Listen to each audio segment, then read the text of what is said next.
All right, you are good to go, Mr. Mayor. Good, thank you. And everybody, welcome to our study session for February 22nd, 2022. So 2222. We are having a study session on the potential tax measures. And with that, I will pass it on to our esteemed city manager. Thank you, Mr. Mayor. Good evening, everyone. I have had to switch laptops, so I'm trying to catch up here, which is a little annoying, brand new laptop. But anyways, we are back for part 2 of our discussion about potential tax measures.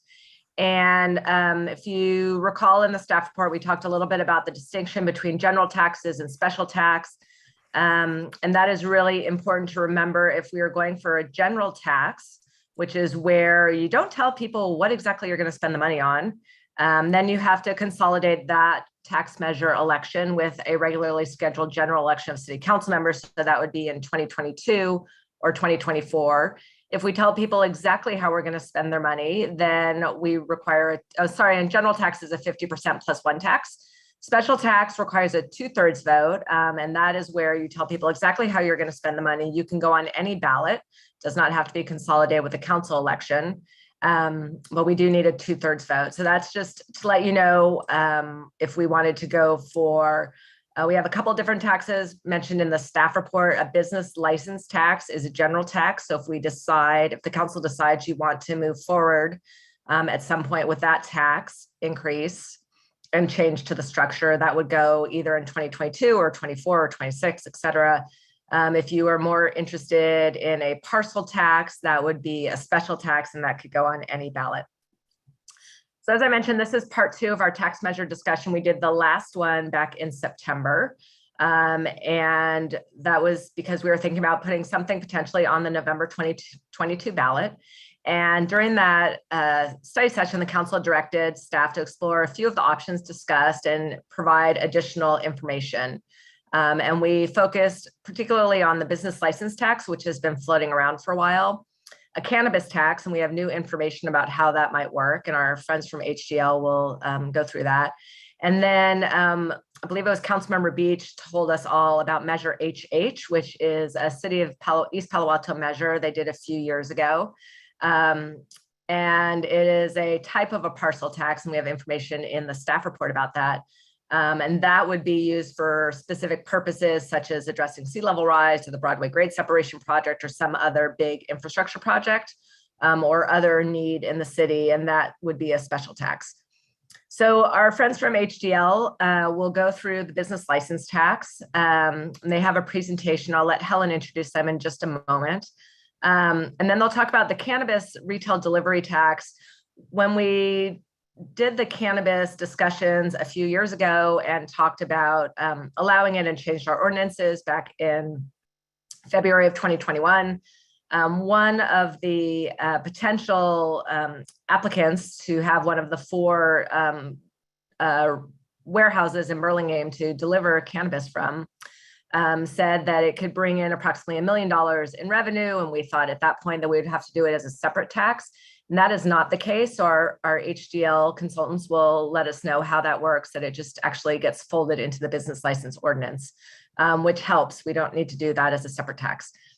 I think what I'll do is turn it over to Helen. And actually, let me just go through Measure HH real quickly, and then I'll turn it over to Helen, who will introduce our consultants tonight.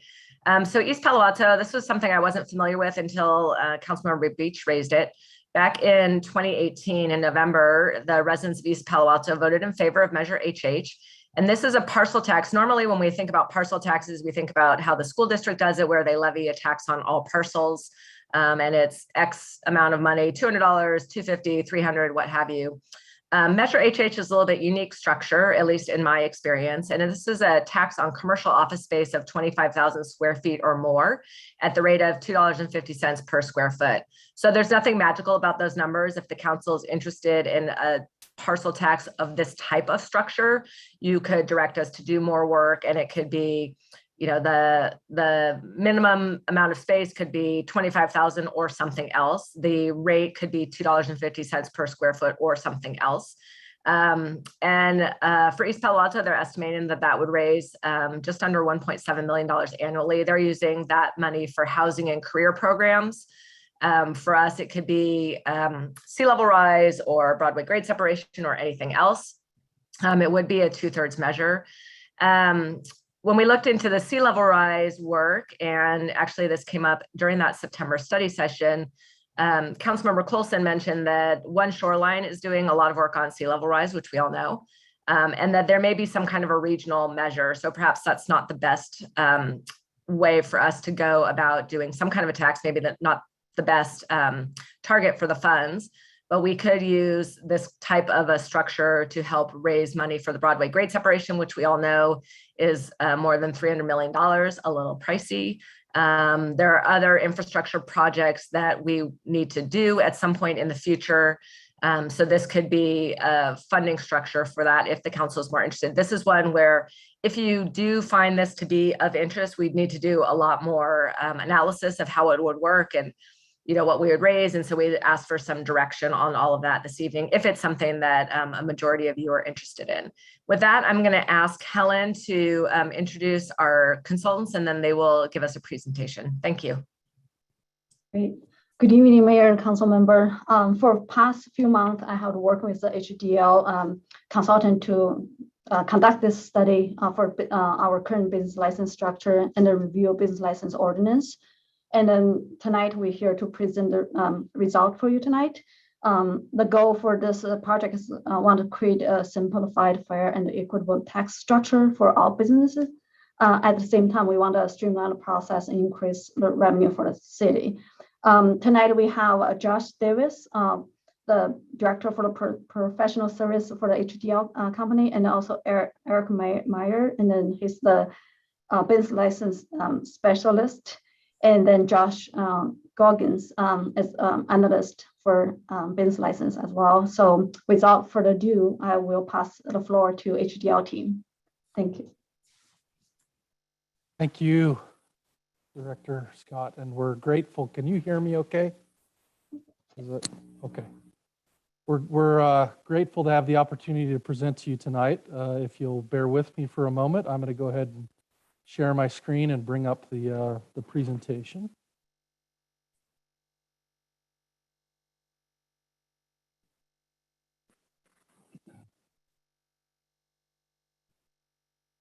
All right, get that to full screen here. There we go. So as was mentioned, my name's Eric Myers. I work with Josh Davis. He is our director, and it's again our privilege to present some of our findings and recommendations in this tax study. We've appreciated the opportunity to work both with your finance director and with your city manager. It's been a great privilege. So without further ado, we do want to let you know that you are welcome to ask questions at any time. Feel free to interrupt us. We'd love to have a conversation. At any time, if you have questions, please just let us know. We're going to start out looking just briefly at the objectives and the purpose of the tax study, reviewing that. Then we'll move to sort of a context for the study, looking at the city's current makeup and its comparison to neighbors and other cities that might be similar to the city. And then we'll move into a review of each of the three models that we looked at in the study. And finally, then talk about the cannabis portion as well and how that might fit in to a regular business license structure. Any questions about that so far? Great. So with a tax study, obviously, it goes without saying, one of the reasons for a tax study is to look at, could we have revenue for the city? But it's often not the most important one to cities, we find. Often it's the case that there's some question around fairness and equity for local businesses, as well as simplification of the tax structure, which can then lead to increased efficiency for the city's operations themselves. And so we are looking sort of at a three-pronged approach, which is, can we increase fairness and equity, simplify the tax structure, and look to bring increased revenue to the city. Those are the objectives that we were looking at in this study and that form the basis for our recommendations. Now, to start with, as you can see, the city has a pretty stable revenue source here with business license currently, with its business tax, excuse me. That's really purely a function of the flat fee structure that the city has. And it has benefits. It's very predictable. It's pretty stable. Unless you're losing businesses, which happened a little bit during COVID, you can see here in fiscal year 2020. Its drawback, to sort of as a trade-off, if you will, is that it also does not allow the city to capture when the economy rebounds and there's growth, right?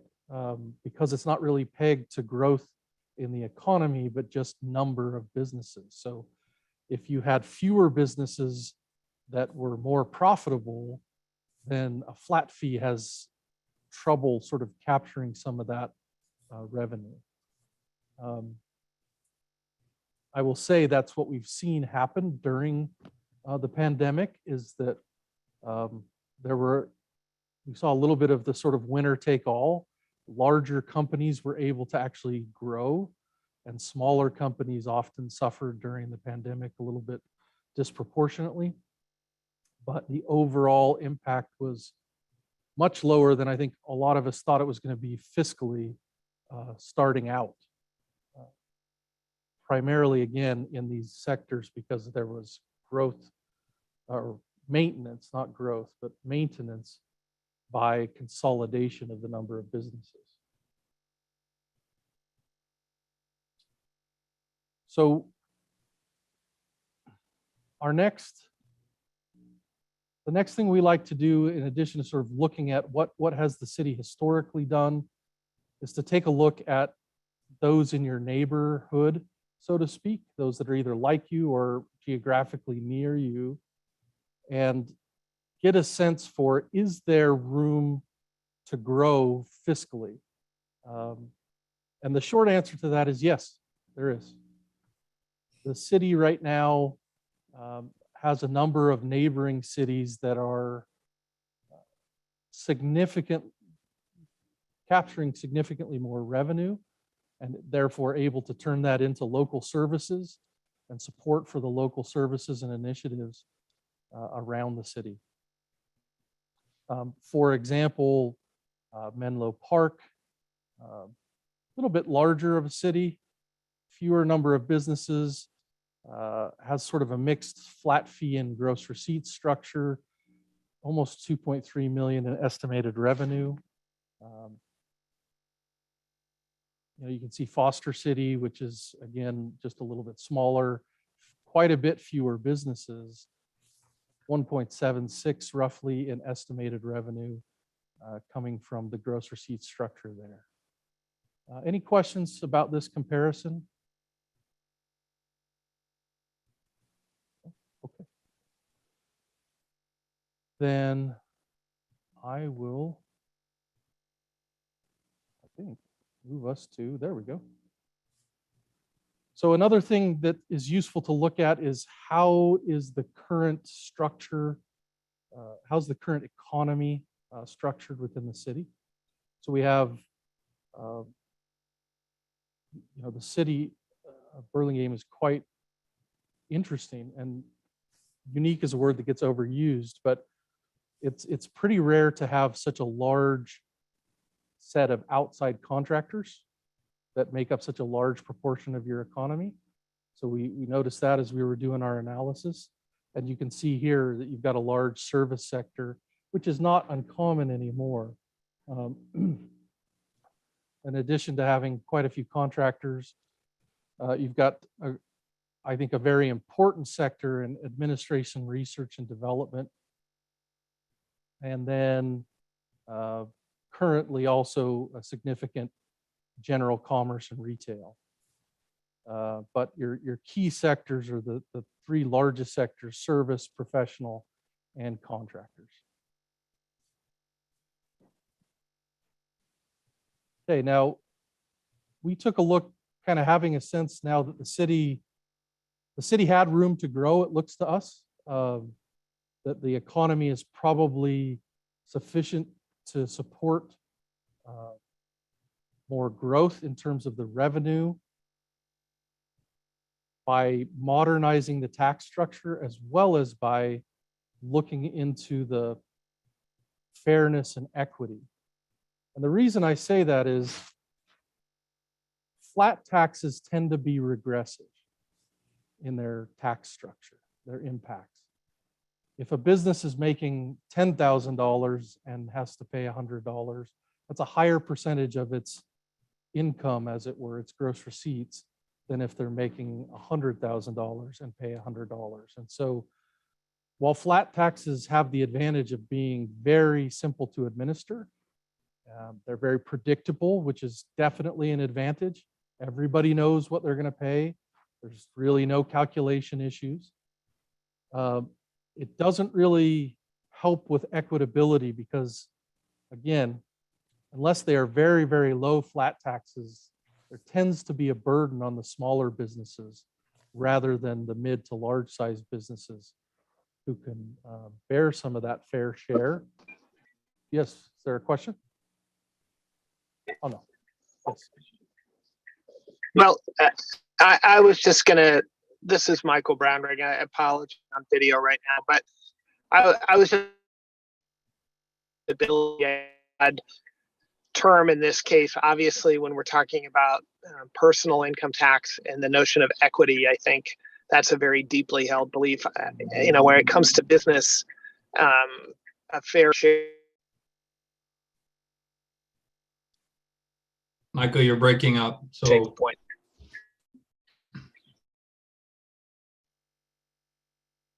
Michael, you're breaking up. So I don't know if you're moving.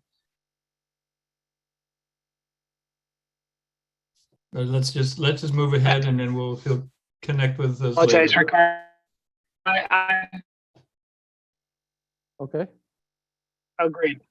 I can take a stab real quick. I think I understood kind of what he was asking and where we're getting at with this initial, with the initial numbers that we showed in the beginning was that the equity portion comes from creating what we would call like an effective tax rate. So when we look, excuse me, at what you're charging the business community with flat fees, this flat fee sort of $100 is there whether you make no money or whether you make millions of dollars, right? And so when you look at the tax burden and how that places in someone in the effect of what the percentage of their income is that they're paying in local taxes, it's obviously skewed very much to, you know, a higher percentage for the small businesses, and a larger business can grow, in effect, also likely cause more, you know, sort of distress to the community in the sense of the roads and all the things that a larger business with the additional traffic and the additional volume would cause,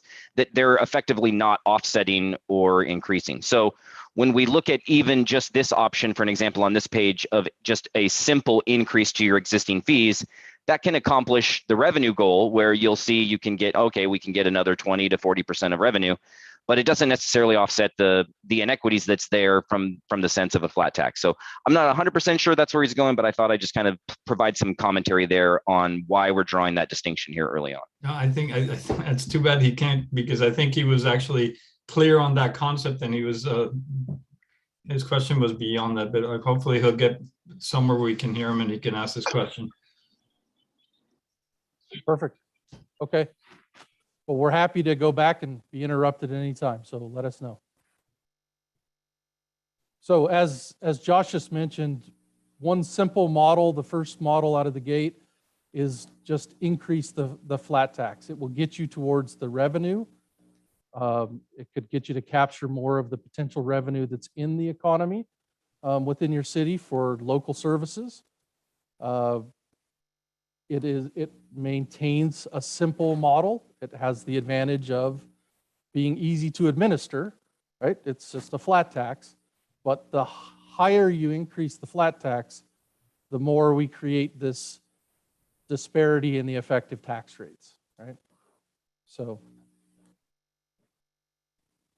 A second option is to sort of shift gears from a flat tax to a simple single gross receipts rate, which is this model 2 that we referred to in the study, which basically takes and says at, say, $1 per thousand, so that's a 0.1% tax rate, or it can be $1.25, that's flexible. But at $1 per thousand, for gross receipts over 25,000, we're estimating somewhere in the range of being able to triple or double the revenue that comes in. It is very simple in the sense that it's pretty easy to calculate. It's $1 per thousand in gross receipts. And it has the advantage over a flat rate of giving you the ability to scale the effective tax rate. The effective tax rate is the same for everyone, if you will, right? If you make $1 million, you pay 0.1%. If you make, $10, you pay 0.1%. And that, as Josh pointed out, is sort of the equity that we're talking about in this context. The final model 3 that we took a look at was, and it's actually the model I think we recommended in our study, is the same basic concept as model 2. It's a gross receipts based tax, which gives you the advantage of the equitability, gives you some flexibility, however, in tailoring the tax rate to different kinds of services to recognize things, for example, that your general commercial retail are also contributing to your city's fiscal soundness policy through sales tax. And so your general retail has a lower rate than perhaps you'd say your professional services, which are generally not going to be contributing to your sales tax, for example. Yes, Councilmember O'Brien. This might be a little better to ask this question after you explain this model 3. But this is gross receipts in the classification, which I understand. How come there isn't an option of number of employees in gross receipts? Great question. So number of employees as an alternative to gross receipts, is that what you're asking? Well, I think one of the cities had employees and gross receipts put together, because I'm just thinking, smaller businesses versus medium-sized businesses versus large businesses. Yeah, excellent. Thank you. So when we're looking at this tax structure, employees were a very popular structure for a while in the business license world. The assumption behind an employee-based tax is that it's a good proxy for the amount of business activity that's going on, which is really what's being taxed, right? And in this, one of the things we found is, roughly since the 1970s, productivity per employee has gone up, right? So there's more business activity per employee that's actually going on. So that's one reason we haven't recommended an employee tax. Another is, and I will leave I'm sure your city attorney is much better versed than I am, but the other issue is that it's difficult to apportion an employee. So business license taxes in California, for sure, need to meet constitutional apportionment, meaning you need to be able to tax the activity that's happening in the city. And when you're taxing on the basis of employees, it can become very difficult to actually determine how much of that employee's activity are we going to attribute here. So those are a couple of reasons. I don't know if I answered your question, Councilmember O'Brien. I'm happy to go into it further. No, I'm good. I'm good. Thank you. Okay. Yeah, I think the simple answer, we certainly can, at the city's direction, include an estimate for an employee-based tax. We simply just move away from it because the economy has moved away from it. Really is what it is. And so this, we found that these options, and specifically the option that we've tailored here with option 3, tends to be the most reasonable based on the way the economy's moving, based on your needs, based on the business needs and just the business community in general, and addressing some of these additional items that we talked about in terms of the tax rates and spreading the burden across, and really not trying to hit any activity too hard. That's the other issue you have with employee base, is it's difficult to ascertain the amount of revenues, again, that someone could make with X number of employees is way different than potentially another business can make with X number of employees. So we're really trying to find a way to hit at the heart of hitting, again, as we talked about in the beginning, all three of those things, not just how can we raise money or how can we make things simple or how can we make things fair, but all of the above. Okay, thank you. Yeah, that makes sense actually, because businesses use different type of labor intensity. So got it. Thank you. Yeah, thank you, Josh, and thank you, Councilmember O'Brien. So again, this basic model is, and it can be adapted, as Josh just said, to the city's needs and the directions from the city. We took a look at sort of the main classifications that are driving the city and its economy. We recommend keeping a handful of classifications. You've got neighbors in the Bay that have 25 or 30 classifications. That would not accomplish the goal of simplification, right? So we wanted to try to meet that trade-off between flexibility. For example, a doctor's office can generally bear a little bit more of the share of the business license tax, and recognize that for example, your retailers are going to be contributing also by driving, employment as well as retail activity that's taxable under the sales tax. And so these are just suggestions. They're based on a simple 1, 2, 3 model that we've seen used in more modern ordinances. That being the $1 per thousand as the rate for your general commercial retail, $2 for residential rental, some of your services and contractors, and then $3 for administration, research and development, and professional. I will say about administration, research and development, there are, with the economy shifting to services and to a lot of these virtual companies, making sure that there's a good approach for administration, research, and development is something we highly recommend. It was something that, as we talked with the city's team, with Helen, that we wanted to make sure we had a direct approach on that. There are alternatives here. One might, for example, do, instead of a $3 per thousand, one might do a $3 per thousand or cost of operation, whichever is higher, for example.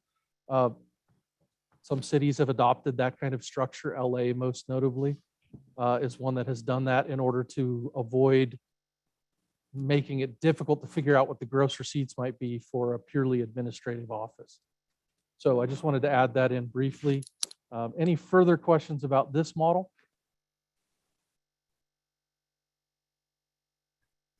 Okay.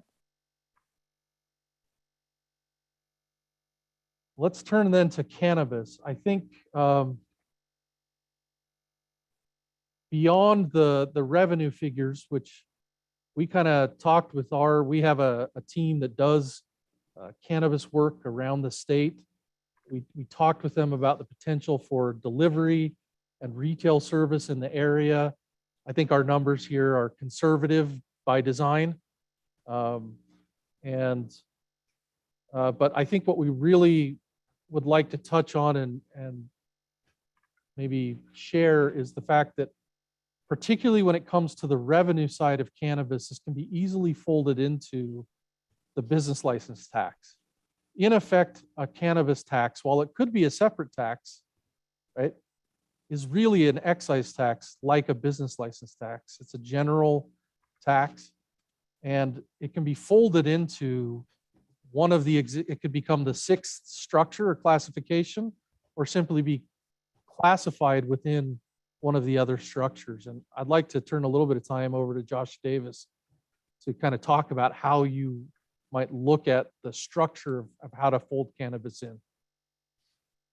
Right, thanks, Eric. So ultimately, as Eric mentioned, one of the directions that we got from the city was to, sort of simplify. So rather than having to go out for a cannabis tax measure and a business tax measure, how can we sort of combine these two together?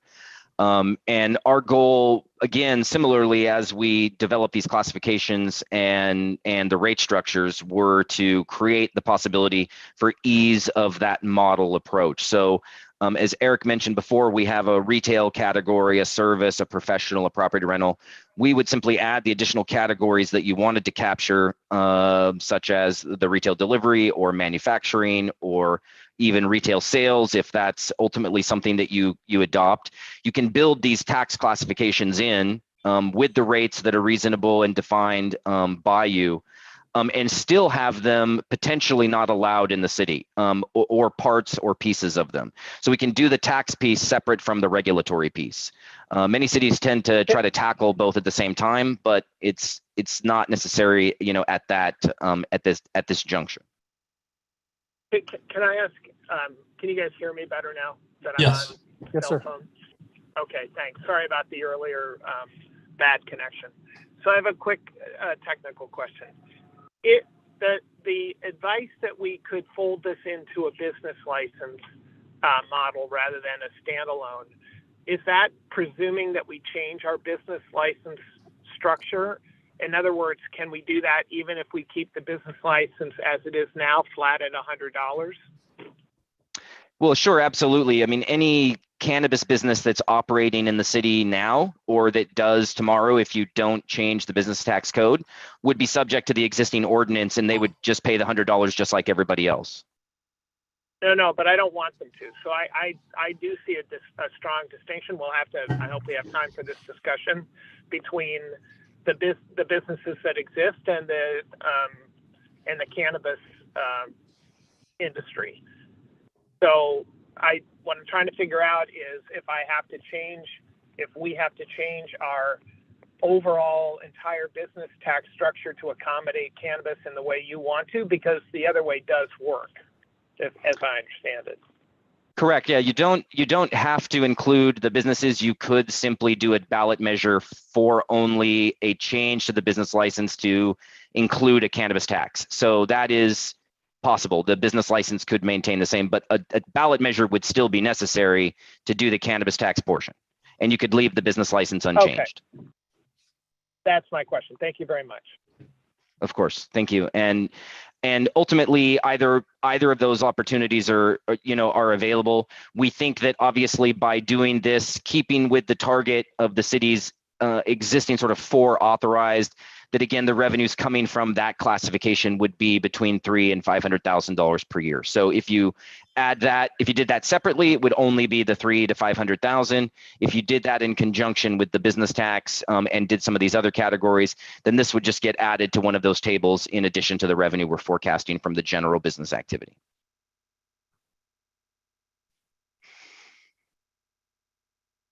Any further questions before we move on?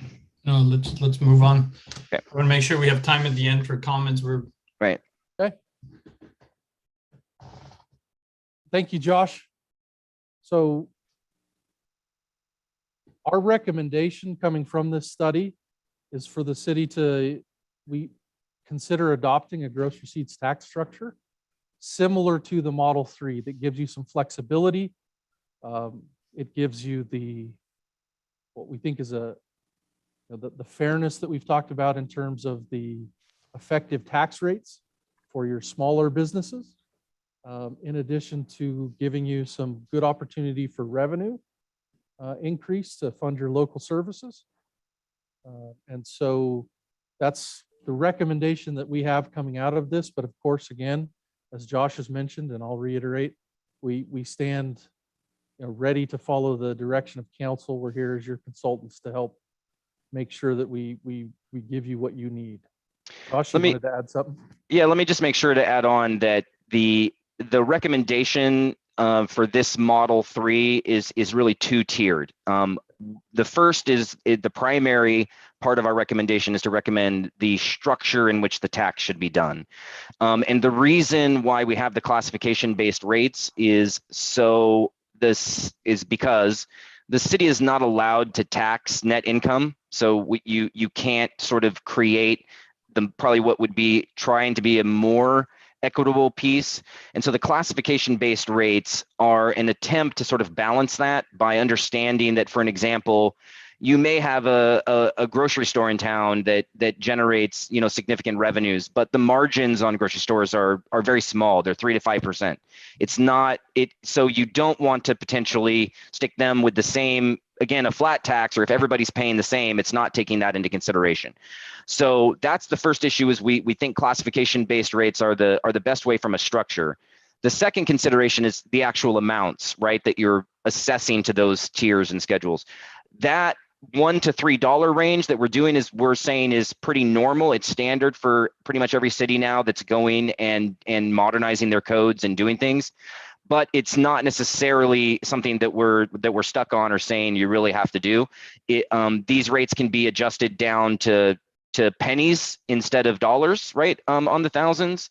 Of course, that significantly impacts your ultimate revenue, but those are the things that we can do to adjust. People can be moved from category to category. We can shrink the categories down or expand them out. So there's a lot of flexibility there, but the concepts here are that Model 3 represents the best structure as well as the most standard rate. And I'll again stop talking so we have room for questions. Great. Thank you. So is that the end of the presentation?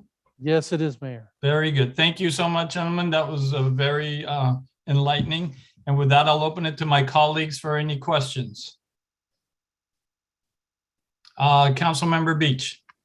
Thanks, Mayor Ortiz. I appreciate the presentation. My questions are just to try to understand better about the impact on sort of our smaller or medium-sized sort of boutique businesses in town.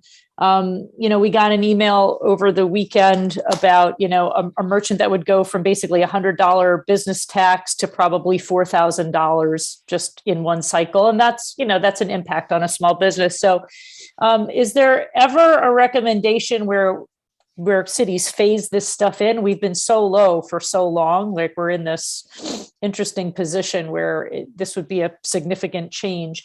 And then my second question is in the detailed packet, like page 20, you had examples of how this would impact businesses. And one was a restaurant with 8 employees at about 350,000 in gross receipts. What type of a restaurant are we talking about there? Is that sort of a counter service, small restaurant? What about our sit down restaurants?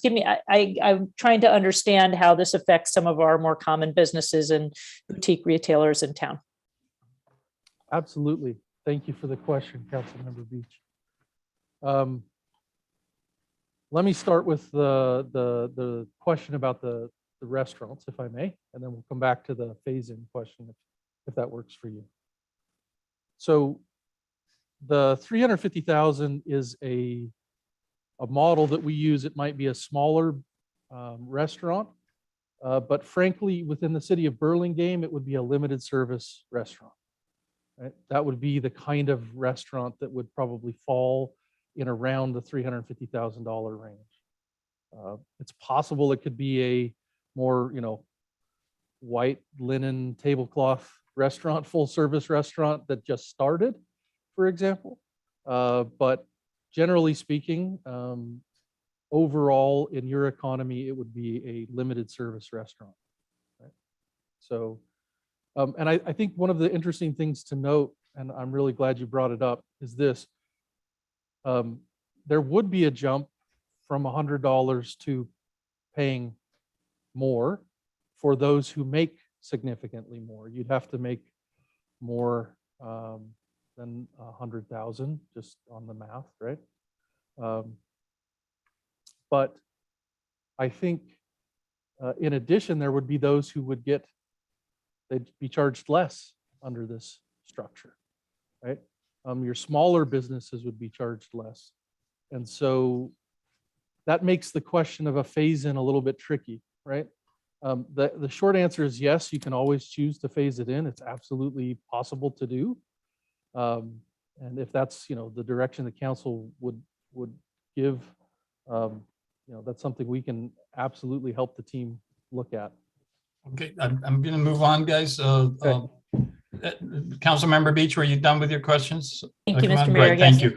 Councilmember O'Brien, and I just want to remind you guys, we have 15 more minutes before we have to start a regular meeting, so please keep it short. Thank you, Mayor Ortiz.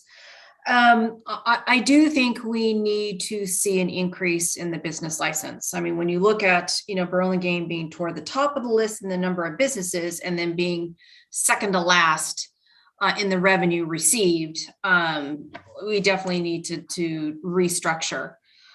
My concern a little bit is, it makes sense, of course, the more you make, the more the tax will be based on the gross receipts. And I do like the categories. So I think it makes it a little more equitable across the board.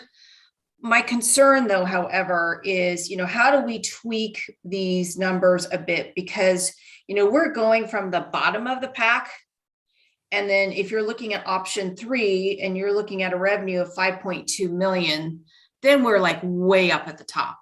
And so I'd rather see a revenue that comes in more around the median, kind of that middle of the road where we're not too high, but we're not way down at the bottom of the pack. And so I'm not sure how to fix that per se, but I think we're going from one extreme to another extreme. So I like the option 3, but I don't like the high amount revenue that we would be receiving.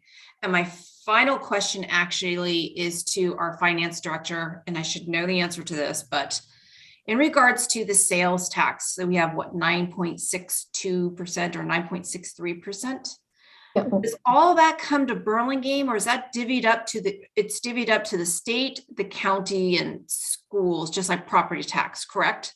Yeah, that's correct. For the city itself, actually, we get 95% of Bradley burn rate, which is 0.95. And also we got 0.25, the add-on Measure I tax. That's all we get. The rest of them either state or county or other county-wide measures. Yeah. Okay, good. I'm glad you clarified that, because I think there are a lot of people out there that think that we get the whole amount. And so I just wanted to make sure my interpretation was correct. Okay, thank you. Yeah. Thank you, Council. I'm sorry, go ahead.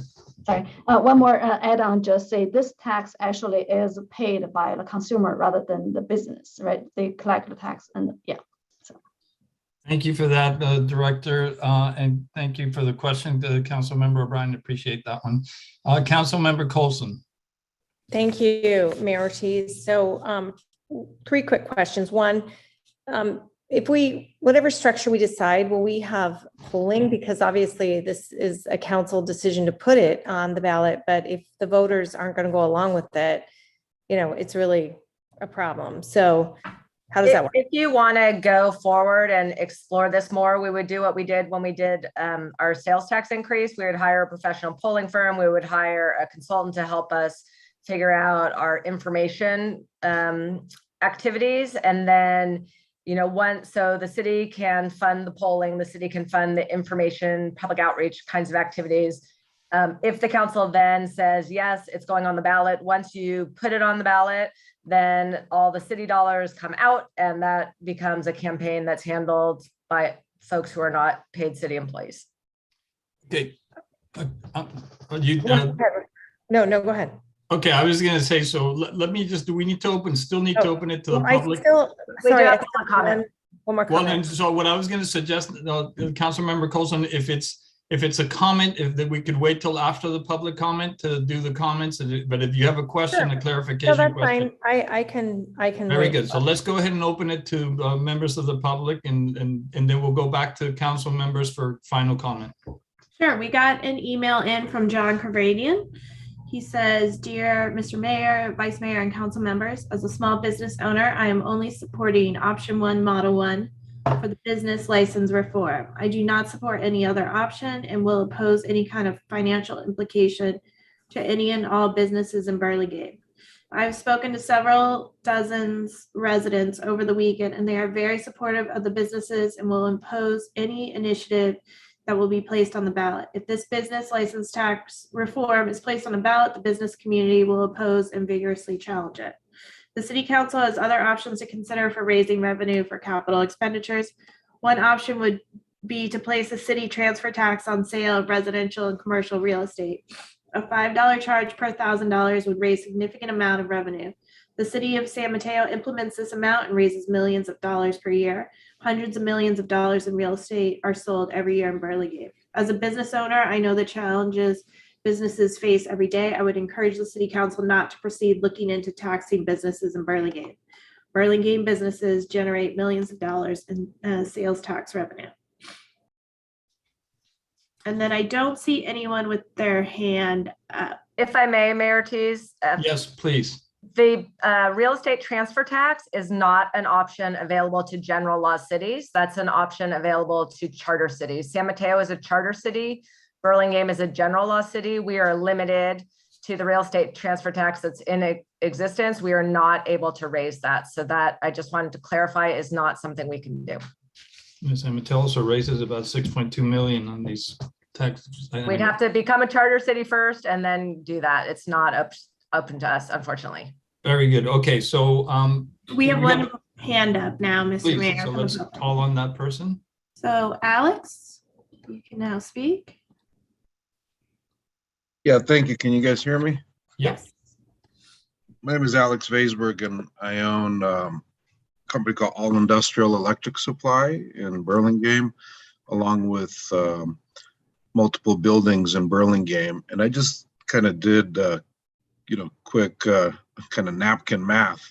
And, our business does approximately $17 million in revenue. Now, again, that's revenue. That's not profit, obviously. The profitability varies. And based on what you proposed, we'd go from $100 to paying $17,000 a year in additional taxes. Am I understanding that correctly?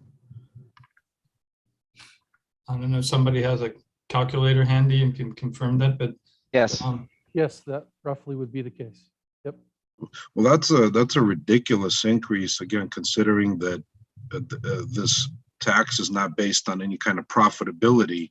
It's just based on a flat, on a tax based on revenue. So I would encourage you guys to kind of think through of how to make it more equitable, because just because a business has revenue does not mean it actually has profit. So that's a huge, huge jump. Great. Thank you, Mr. Viceberg. Any other public comment? No, that's it. Very good. So I'm going to bring it back to my colleagues, and I think Mr. Viceberg's concern is something that I think we've all expressed about going from $100 to the huge amount. So I'm curious to hear what my colleagues have to say, what maybe ideas you have about tweaking option 3 to make it so that it's not as draconian. So I see Councilmember Colson, did you have your hand up? Yeah, I don't know. I just went down. So just a quick question first. If we went from say 100 to 200 or 100 to 300, I know we have the regressive issue, but that's 100 is not that much money. Does that have to go to the ballot, Lisa, or can we as a count, would that even changing that would have to go Every change goes to the ballot. Okay, and when you change it, can you implement in like a CPI adjustment or something like that every year? Yes. Or an Okay. escalator? Okay, great. So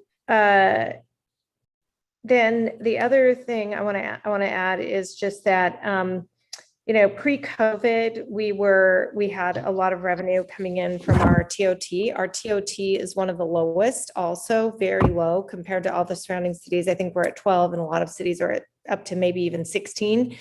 So, we're an attractive place to do business. Clearly, we've had a low $100 fee, which is like significantly lower than any other city. And I do support the notion that we need to diversify our revenue base as a city and figure out ways to replace potentially permanently gone TOT.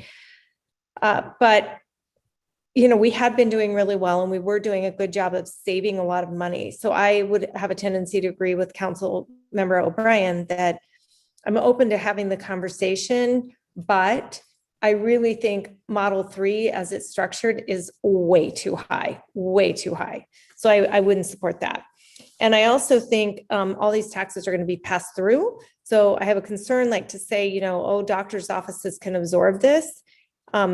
You know, those get passed right along to people in terms of medical costs, and people are already struggling with everything from electricity to gas prices to raise their medical costs. I would not be interested in that.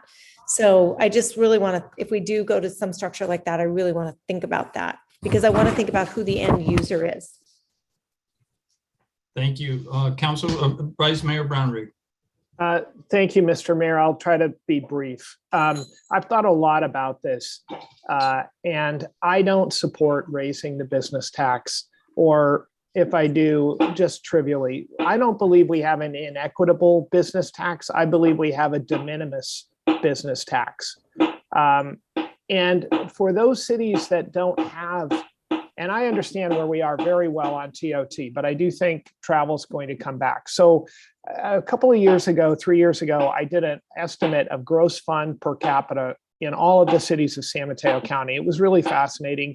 Burlingame, so this is the amount of money we have. Sorry, I've got to move. The amount of money we have per person in the city and the different revenue sources. Because of our TOT, we have $2,250 per person. You look at Millbrae, they have $1,300 per person. And so my point is, we take a lot of money out of the commercial sector today, a lot through hotels and a lot, a certain amount through sales tax. I think when we look at the impact to businesses right now in this economy, when we think about the actual, movement of the needle that these proposals would have that aren't, enormously burdensome, it's not worth it. So that's not how I feel about cannabis tax. I think we did the cannabis sector because it could have a standalone tax regime. So I'm not talking about cannabis, but at this point, I don't support meaningfully changing the business tax license. And I completely get that we're low. I completely get that other cities do it differently, but other cities aren't blessed with our hotel sector.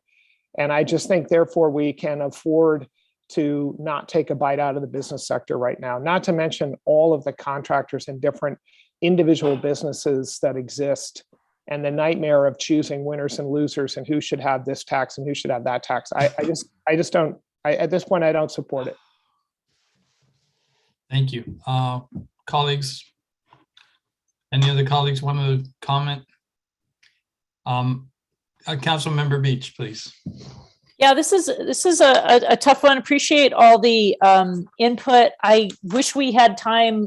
We haven't had a meaningful discussion about the possibility or the alternative of the commercial office space tax that City Manager Goldman kind of briefed, that was similar to East Palo Alto, that could be a revenue source for infrastructure, which we have a lot of needs, whether that infrastructure is Broadway grade separation, undergrounding wires for safety and for aesthetics, whether it's childcare facilities, affordable housing. There could be synergy there.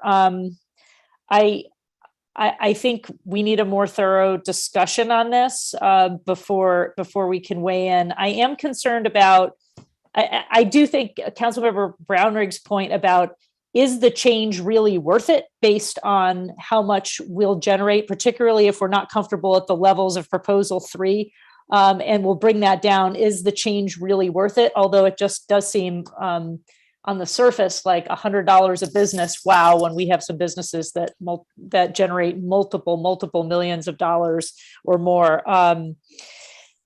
If we were going to increase, because we were going to do a cannabis tax, if we were considering tweaking something de minimis like 100 to 300, I would want to make sure that the smallest businesses don't go up that much. So maybe there's a threshold. I'm interested in hearing what Mayor Ortiz thinks, but I still would like a more robust discussion about the other tax alternative as well. Thanks. Okay. Because I don't think we could do both. You know what I'm saying? Like, so we're not going to go do both. Let me tell you what Mayor Ortiz has to say about this. We yes, I understand we do have the hotel tax. We've done very well with it, but not in the last few years. And then if you ask the hoteliers, we're not going to recover anytime soon. We're still struggling with that. we make 589,000 in a little change on the business license. It to me, I think it would be a reasonable way to raise a little more. I take Mr. Viceberg's point that that option 3 would raise it to a point where it doesn't make a lot of sense. And I do believe also what he's saying, gross receipts does not always correlate to net profit. And so I think we have to be careful. And I think that's why the classifications make sense, because we can't take that into consideration. But then we get into what Vice Mayor Brownrigg was saying, where we're picking winners and trying to determine this and that, and it gets a little complicated. So what I would like to see, and then again, it doesn't sound like I'm going to have the votes to do this, but what I would like to see is to come up with an option where we do is keep it really simple. But if you're of a certain size, you're going to pay $300 a year. If you're of a smaller size, you're going to be $200, and then the smaller ones we could go down to $50. I think there's a way where we can raise a little more revenue without creating any real hardship for these businesses. I think that we have room at $100. It's really ridiculously low, and to say that it's going to be a hardship to pay $300 a year is kind of silly. Now, $17,000 a year, yes, I can see how that makes a difference. So what I'm saying is I think we have room to increase it. We just don't have to go to Model 3. We can come somewhere in between, or maybe have a Model 3 that's capped. But to just completely dismiss this, I don't agree with that. Councilmember Coulson. Just a follow-on question to you, Mayor Ortiz. When you say size, do you mean dollars, gross revenues, or do you mean number of people? I can struggle with that. And I heard him say that the number of people is not something that's used. But when you talk about the impact on city services, I think the number of people more closely aligns with what the city services are used to support that business than a single contractor, the single consultant sitting in an office upstairs doing nothing. So if I have a grocery store, yes, and then again, see, then we get into these whole things because their margins are really small, but their impact to the cities are really big compared to some of these other businesses. So it's really hard. So, but I would go with gross receipts more than number of employees, just because I think it's simpler, and just because I think at the top tier of what I'm envisioning, those gross receipts, say it's $500 a year, $600 a year for the ones in the top tier, it's a drop in the bucket. Right. So thank you. I appreciate that clarification. I would agree with you that gross receipts to me seems like the best place to go. But I just, I think that if we put this on, I think we need to do some serious polling and really understand if people are going to support this, because I really want to understand I want the community, the voters community, to understand. And I also agree with Councilmember Beach that there's maybe a possibility to look into some other models like the one on the office space. But again, I need to really have a better grip on, there's a million things we could spend money on. And I know that, and I know we can't get too specific, but I want to understand all of those factors that go into a decision like this. If you do some polling and the community comes out that 80% of them will never support an increase in the business tax, then I don't even know who you would get to run this parcel tax bond or sales tax or whatever we put on the ballot, because it's hard to get people to do that work. And if the community doesn't want it, you won't get it. So I just need a little more information, a little more data, and a couple, maybe another study session to hash this out a little more. Yeah, agreed. Vice Mayor Brownrigg. I know we're trying to end, Mr. Mayor. I agree with what Councilwoman Coulson just said. I would suggest next time, maybe we could agendize this on the regular calendar so we don't have this hour deadline, because I do think there's a lot more to talk about. We haven't touched on HH. So I basically am agreeing with Councilwoman Coulson and asking that next time we put this on the regular calendar. Thank you. Thank you. Councilmember O'Brien.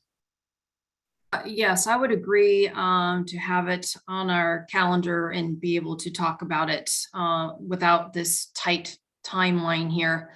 I do, when we do come back though, since we didn't really touch upon the other topic of the other potential taxes, I want to know what if we know what's going to be on the ballot from the state.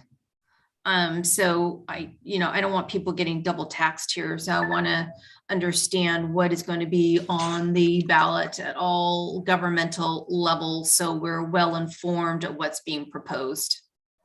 Yeah, thank you. Very important. I agree. Okay. Mr. Mayor, can I just ask one point of clarification? I think Yes. we all agreed last time, and I think I didn't hear any dissent this time, that cannabis should be treated differently. So whatever we need to do to put the wheels in motion for the cannabis measure for the upcoming tax season, I think we all already agreed to that. So I just want to make sure staff doesn't take the fact that we're punting on the business license to be a punt on the cannabis measure. I think we all agree to that, but I just wanted to clarify. Definitely. The reason we talked about it the way we talked about it is because putting more than one tax measure on a ballot is generally a guarantee that neither one will pass. It's a pretty dicey proposition. And the council for a number of months has expressed a strong interest in revisiting our business license tax because it's a regressive tax, because it's very low. And so that's why when we approached HDL and asked, how do we do a cannabis tax? They said, actually, you can just fold it into your business tax. So I still believe, whether you decide you want to go forward with the business license tax in some other structure or not, I still believe that we will not win probably either measure if we do them as two separate items. So if you only want to do a cannabis tax, we can look at that. If you have an interest in a business license tax, I think the better way to do it is to wrap the cannabis into the business license tax. Because again, having one agency put two tax measures on a ballot it's pretty hard to get one passed, and you put two on, you're going to cannibalize each other. That makes sense. Great. Okay, so thank you. I think staff has enough direction from council, and I appreciate your consultants. Thank you, gentlemen, for your presentation and for your time tonight. And with that, we will close the study session and move on to our regular meeting. Megan, do I need to do anything different, or could I just pick up where we just keep going, right? You want to do the roll call, like start the. Yes, regular ma'am. meeting. So good evening and welcome to the City Council meeting for the February 22nd, 2022, 2222. We are going to start with a Pledge of Allegiance. Let me see. How about Mr. City Attorney? Would you mind leading us in the Pledge of Allegiance? Mr. Medina? Thank you, Mr. Mayor. I'd be happy to. If everybody could stand if you can. Place your hand over your heart and repeat after me. I pledge allegiance to the flag of the United States of America and to the republic for which it stands, one nation, under God, indivisible, with liberty and justice for all. Thank you. Thank you, sir. That was wonderful. And with that, we will move on to a roll call. So back to our city clerk. Councilmember O'Brien, Present. Councilmember Beach, Present. Councilmember Coulson, Present. Vice Mayor Brownrigg, Here. Mayor Ortiz. Here. And we don't have a report out from a closed session. So we will move on to upcoming events. And I did get something from our city librarian who is reminding us that we have a Lunar New Year celebration at the main library on Saturday, February 26th from 2 p.m. to 3 p.m. So that'll be a fun event. And then from our Parks and Recs, we have the grand opening of our Victoria Park Playground. The ribbon cutting will be on Thursday, March 3rd at 2:30 in the afternoon. And then we have Arbor Day, a fun celebration we do every year, and that'll be Monday, March 7th at 2:30 at Village Park. Colleagues, anybody have any other upcoming events? And having none, then we will move on to presentations. So tonight we have a presentation from PG&E. Madam City Manager, you want to do the introduction? Sure. We have Bill Chang from PG&E is going to be on with some of his colleagues. So Megan, if you could promote them, which I'm sure you're in the process of doing. I actually can't promote them because they are calling in, but I can allow them to talk. Okay. We'll do that. You have one, I think. Oh, he's gone. Oh, yeah, Frank Frown. Oh, I can Promote that one. And with our others, you could just, if you could give them speaking ability. I have it.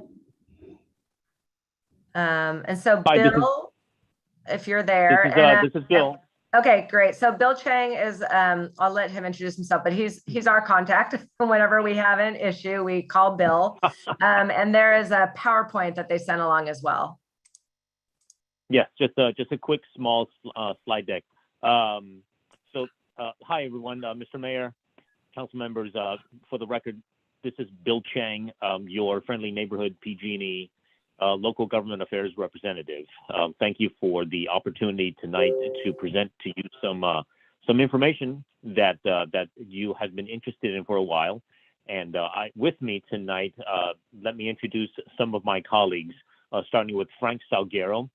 He is the senior manager for customer care for the customer care organization in the on the Peninsula Division, which basically covers all of San Mateo County. And also with us is Alexandra Peretta, who is the division's operations specialist, and last but not least is Frank Frioni, the Peninsula Division's public safety specialist or public safety officer. He some of you might know him from the television commercials, but his claim to fame is he spent the better part of 30 years with the Menlo Park Fire Protection District. So before I get into the slide deck, before I get into the slide deck, are there any initial questions from council?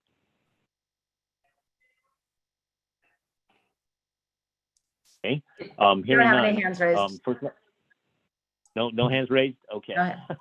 I apologize for being voice only, but Zoom is still blocked on PG&E equipment, so we cannot access. We don't have full access to Zoom, so therefore that's why I sent over the slide deck to Ms. Goldman to share with you. Lisa, if I can confirm, may I confirm that the council members have the slide deck with them? It's on the screen. Oh, it's on the screen. Okay. Yep. Okay. And are my three colleagues able to speak? They should be. Yes, Bill, I can. Great. Frank, Alexandra? He can. He just has to unmute himself. Okay. Well, in the interest of time, so if we can go to slide 2, please.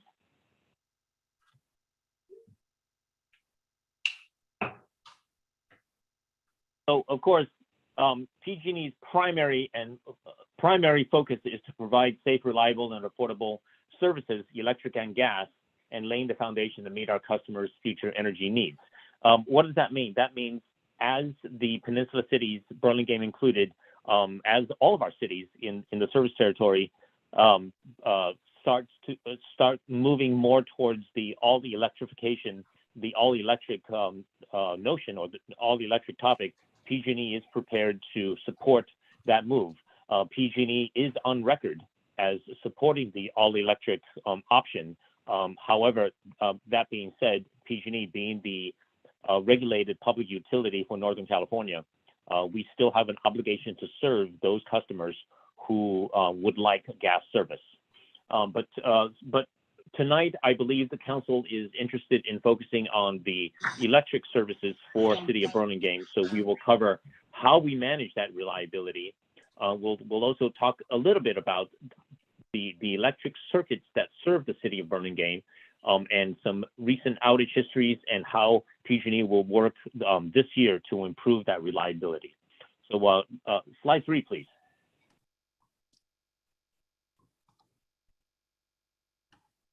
We're there. So when, I'm sorry? I was just letting you know we're on slide 3. Great, slide 3. So when when the lights go out or there's a safety hazard, whether it's gas or electric, PG&E dispatches its own team of first responders. We call them troublemen. And I know that's a little bit of an antiquated title, but that's still the official union title for that position. But it can be a man or a woman. So PG&E troublemen are our first responders. You might see some of them in your neighborhoods. They operate by themselves. They drive a truck by themselves, and you might see their usually a bucket truck parked in your neighborhood, whether in a driveway, in a residential neighborhood, or in an apartment complex overnight. That means there's a troubleman who lives in the area, and he has his truck with him. He or she has his truck with him overnight. So when the troubleman is on duty and gets a call in the middle of the night, that troubleman doesn't have to drive all the way to the yard, get the truck, and then respond. So he just jumps in the trunk and he responds. So when a troubleman responds, he's our first responder, and what he does is he assesses he tries to identify and assess what the problem is, and if he can fix and restore or take care of the situation right then and there by himself, he does so. Sometimes the troubleman is able to address an issue by himself or herself, fully isolate the issue through switching, so that no customers are out of power while repairs are being made. And switching is exactly what it sounds like. The circuits are reconfigured, and so customers are getting power through another source while work is being done. Not all switching doesn't take care of all customers all the time, but for the most part, if the trouble is small enough, depending on the size of the fault, there's usually a core number of customers that will stay out for the duration of the repair. Every situation is different, and so switching is a very good and very fast tool to restore most customers when repairs need to take place. When an outage happens, the reliability team over at PG&E starts reviewing what happened the very next day, and takes a look at what steps PG&E needs to do to avoid that in the future, or to make improvements so it doesn't happen again. There are weekly, monthly, and annual reviews of electric reliability trends to identify near as well as long-term trends, and to establish the next steps for improvements. Next slide, please. So slide 4, types of outages. I won't read the slide. You can see it for yourself. But before we dive into some of the key reliability data for the city of Burlingame, let me just kind of go over briefly what kind of outages we're looking at. PG&E categorizes outages as momentary, which is less than 5 minutes, sustained, which is more than 5 minutes, planned outages, or unplanned emergencies. When PG&E plans what needs to happen to improve the customer experience, we're really focusing on the sustained, lengthy, unplanned outages. A sustained outage is the type that's most likely to have an identified cause. That, keep in mind, that cause might not be identified immediately, but sustained outages most likely will have an identified cause. If a momentary outage lasts less than 5 minutes and the issue clears itself, PG&E's grid utilizes technologies and equipment so that it tends to fix itself if it can. And so if it lasts than 5 minutes and the issue clears itself, the equipment is working, and that's what it's supposed to do. And a lot of times we won't find a confirmed cause of a momentary outage. If an outage lasts longer and the troubleman is the one to clear it, then the troubleman will likely find, whether it's a balloon, vegetation, or a critter that has cause the problem. There are other outages, equipment failures that many of us are familiar with, but we can get into that a little later. We also consider whether a major weather event is skewing data. For example, outage restoration times can take a lot longer during a major event, such as last fall, or if the circuit serving a particular area happens to be underground. Underground faults are usually take longer to find, to identify, and to repair, especially at night in the middle of a rainstorm. Go to the next slide, please. Slide 5. So on this slide, we're starting to get into some of the information that you might be interested in. As you can see, the city of Burlingame is served by 17 different circuits that originate from generally 3 substations: Burlingame, San Mateo, and Millbrae. Just as a quick side note, when PG&E or other utilities or even CalISO look at the grid, we tend not to see city lines. We just look at the grid and look at circuits. So keep that in mind as we move on to the other slides. So looking at the outage data for Burlingame, customers in Burlingame, as I said, get their power from 17 circuits. And on that map, I believe there are the substations that are that are shown by the 3 colored pins: blue, pink, and yellow. Those are the 3 main substations that serve the 17 circuits that serve Burlingame. You may also notice some circuit overlaps in some of your neighborhoods. These overlaps can be part of what helps PG&E isolate issues and feed and switch customers from different sources during an outage, so we lessen the impact while we make repairs. With 17 circuits, there's a lot of data available on outage numbers as well as causes. So in the interest of time, next up, we'll take a closer look as to which circuits were main drivers for Burlingame's experiences, the causes, and some of the actions that PG&E is taking. Next slide, please. Actually, if we can jump ahead to slide 7 first.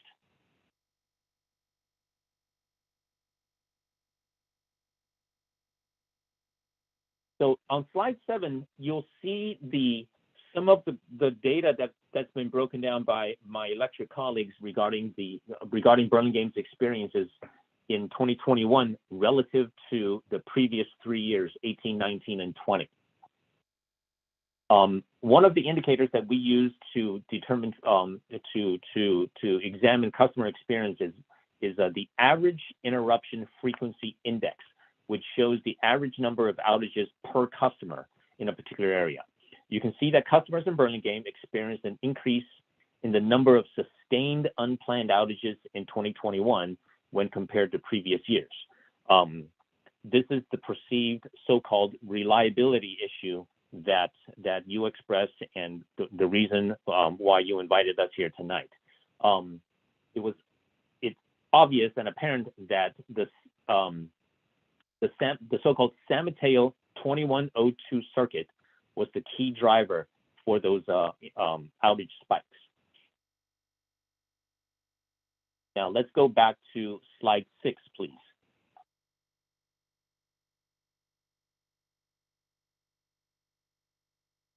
So if you take a look at slide 6, you can see some of the types of outages for the October storms as well as the December storms from last year.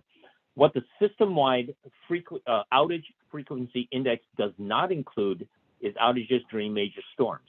We tend to look at storm outages as a separate data set because if we lump them together, they can skew the data and we don't see the non-weather related outages. Some of the faults, some of the equipment failures can get hidden. Customers in San Mateo County were impacted by significant atmospheric river events last fall and in December, just before Christmas. When we included the storm events we noticed a big increase on the number of outages on the Burlingame 2101 circuit. And the stats is from 0.8 outage per customer to 2.3 outages for the average customer. So keeping that in mind, tonight, we want to focus on the trends for the San Mateo 2102 circuit and the Burlingame 2101 circuits. Keep in mind, as I mentioned before, when we look at the grid, we tend not to see city lines.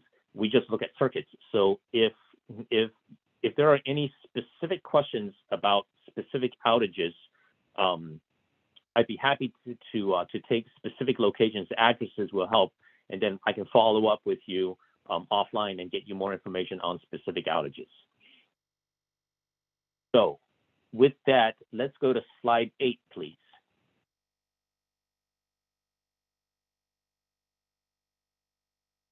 So this is the San Mateo 2102 circuit. You can see some of the causes of the general outages of the outages in last year, 2021. The average customer on the San Mateo 2102 circuit experienced 3.9 sustained unplanned outages in 2021 compared to 1.2 the 3 years before. You can see the spike, and we see the spike.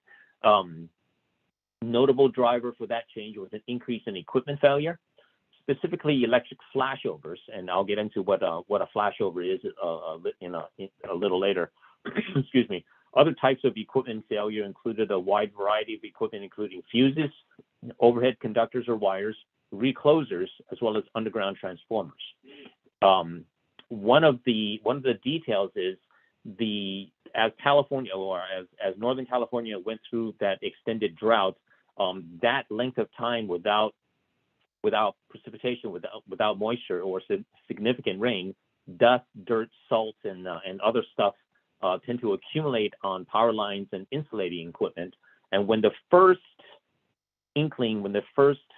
drips and drabs of rain take place, all of that stuff that's accumulated on the equipment turns into this muddy, sludgy thing that conducts electricity, and that causes flashovers, and it can cause arcing and outages.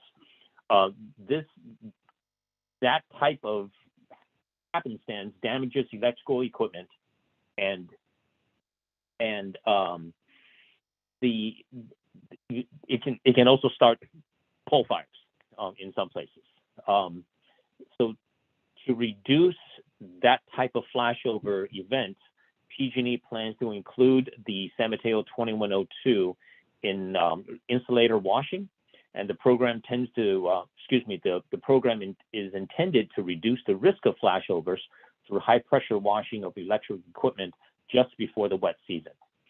In addition, PG&E is also installing additional switches and reclosers in certain locations to again help minimize the number of customers impacted and the duration of future outages. Next slide, please. Slide 9. So slide 9 is the Burlingame 2101 circuit. When we look at outages for Burlingame 2101, there's a large amount of so-called unknown causes. Unknown simply means that when we went out there after repairs, we could not confirm a specific outage.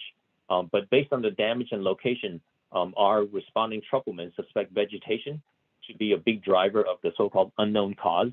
Sometimes a branch or even a leaf blows into a line, causes an outage, but then the branch or leaf goes away and we can't see it, so it's an unconfirmed cause.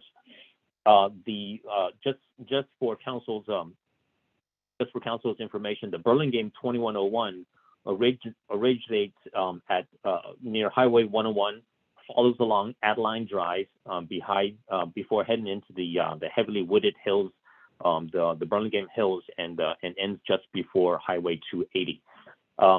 So that is consistent with a trend across circuits from the Burlingame substation, where about 42% of outages seem to be caused by vegetation, and about 29-30% are officially listed as unknown. Keeping in mind that PG&E does conduct routine vegetation management and mitigation year round.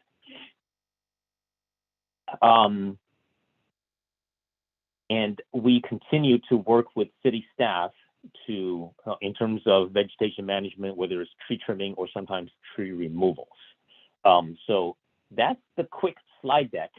The PG&E's efforts for reliability and veg management and improvements is continuous, weekly, monthly, and year round. So if there are any questions, my colleagues and I will try to answer them. If there are any questions that we cannot answer tonight, we're happy to find additional information and follow up with you afterwards. Thank you for the presentation, and I appreciate it. Yeah, it was an interesting December. I run an office of Union Bank in the city, and we were out of power for 2 days. It's really hard to run a retail branch without any power. So yeah, and I'm sure there's a lot of merchants with a lot of concerns and many questions. So I see Councilmember Beach with her hand raised. And thanks, Mr. Chang, for the presentation. I just want to make sure I have the big takeaways straight in my head, and I appreciate the details. Seems to me like you're treating storm events separate. I think, that's active nature happens. The last two slides, though, to make sure I understand where you're talking about Burlingame 2101 and San Mateo 2102. It seems to me that anywhere from 37% of the time there's equipment failure. So a third of the time things are just breaking. But then there's this other factor of vegetation, unknown animals. That's what's accounting for a lot of these other outages. So those last two slides you showed us aren't related to storm events. Is that accurate? Correct. Okay. Bill, I can actually, except for the flashover thing could be related to the muddiness on the wire. So I think somebody was answering the question. Let me defer to my colleague Alexandra, who's the division operations specialist. thank you, Bill, and thank you, council member. So I want to confirm, we did put a lot of effort into breaking down this data by city and by really thinking about what your residents experienced. And so with that in mind, although we generally look at trends and exclude storm events when we looked at San Mateo 2102 and the Burlingame 2101, we did go into the detail of making sure we included storm events and really looked at what the trends were across the board in terms of key drivers and key takeaways for action. And it was consistent inside and outside of storm events in terms of the major trends that we saw. But the last two slides include storm event data. Thank you, Alexandra. Councilmember Beach, you're good? I think so. The last Very two good. slides do include storm data, so that was interesting. Thank you. Excellent. Colleagues, any other questions? And are we going to open it to members of the public for any comment? Yes, so let's go ahead and do that. I don't have any emails and I don't see anyone with their hand up. So I think you're good to go, Mr. Mayor. Thank you very much. And having none, then we will back to see Vice Mayor Brownrigg has his hand raised. So final comments. Thank you, Mr. Mayor. I just, I appreciate very much this information. You know, it is extremely difficult when power fails and we hear about it first, you know, probably before PG&E. So it's very helpful to have the explanation and the attention. And certainly over the last 15 years since Councilwoman O'Brien and I have been on council, there's been a real improvement in PG&E's responsiveness and reliability. So thank you for that. I really just wanted to thank Mr. Chang personally for helping the city, especially or not least of all with the undergrounding utilities, which is a major initiative for us, and we appreciate PG&E leaning into that. We're going to need to come back to PG&E for that in a year and make sure that we're good to accomplish our El Camino project. And then personally, just to thank you, I actually had a troubleman come to my home because a incorrectly wired cable got snagged when I inadequately draped Christmas lights. I tried to, and it caused a huge arc and could have caused a tremendous fire. I later learned in my house, and the trouble man came out and fixed it expertly and quickly, and I was very grateful. So I know we all hold PG&E justifiably to a very high standard. We have to do that, but I appreciate that you guys are trying every day to hit that standard.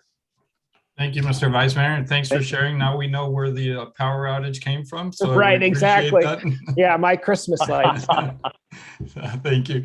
Councilmember O'Brien. Yeah, so my question is, first, I'd like to thank Bill for the presentation. I had actually brought it up at a council meeting because I did have a few constituents contact me in frustration because their power was out for a couple days. And so my question to you is, why did it take a couple days to restore the electricity? And how can we improve communication to people who are out of electricity for a long time periods?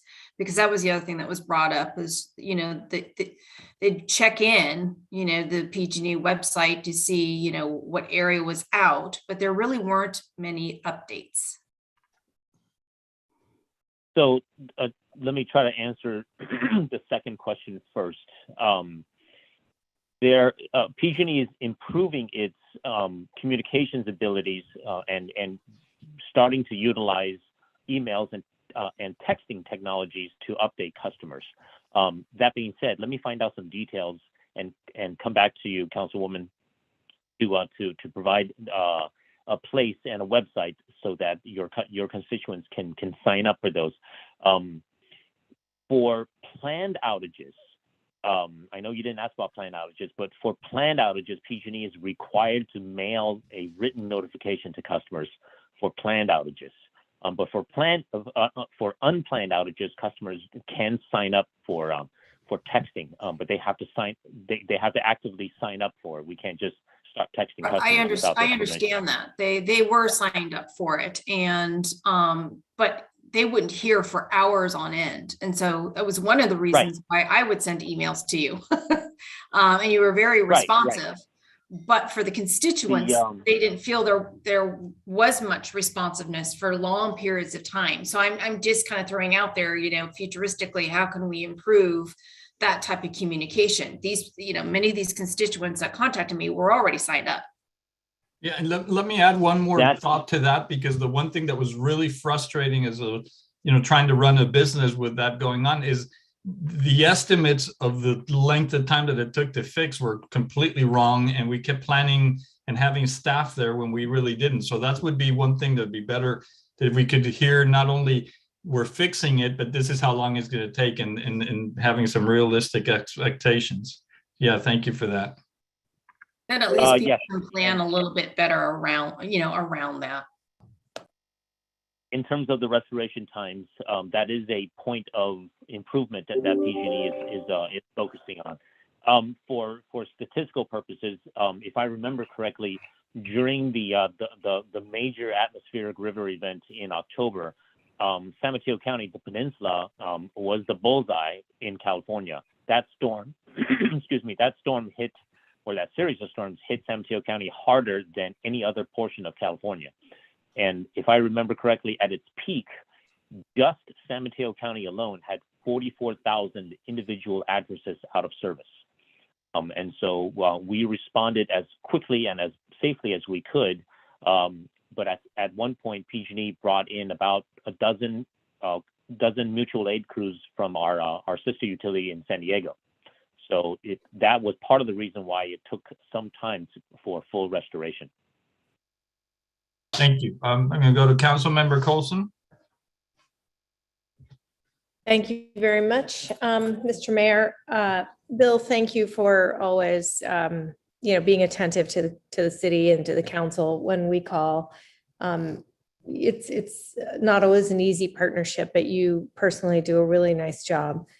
And it's been a pleasure. I do want to call out and thank PG&E for the work they're doing. And this comes mainly from our work at Peninsula Clean Energy, where they're committed to hardening the grid on 10,000 miles of vulnerable lines out in high fire areas. I think that's a really important step that you're taking to hopefully create reliability on the grid, especially as we electrify everything and move to, reach codes that require our vulnerable seniors and lower income communities to, go 100% electric. If their electricity is out, as some of my colleagues in the affordable housing area have told me, they cannot cook, they can't shower, certainly can't charge a car if you happen to have an EV car through one of our low income EV car programs. So this reliability question is really important. And I also want to just comment that the only other thing I'm hearing back from many residents, and particularly the business community, is the long time it's taking for hookups. So, it's just we have a business, and you're being so wonderful to help with this.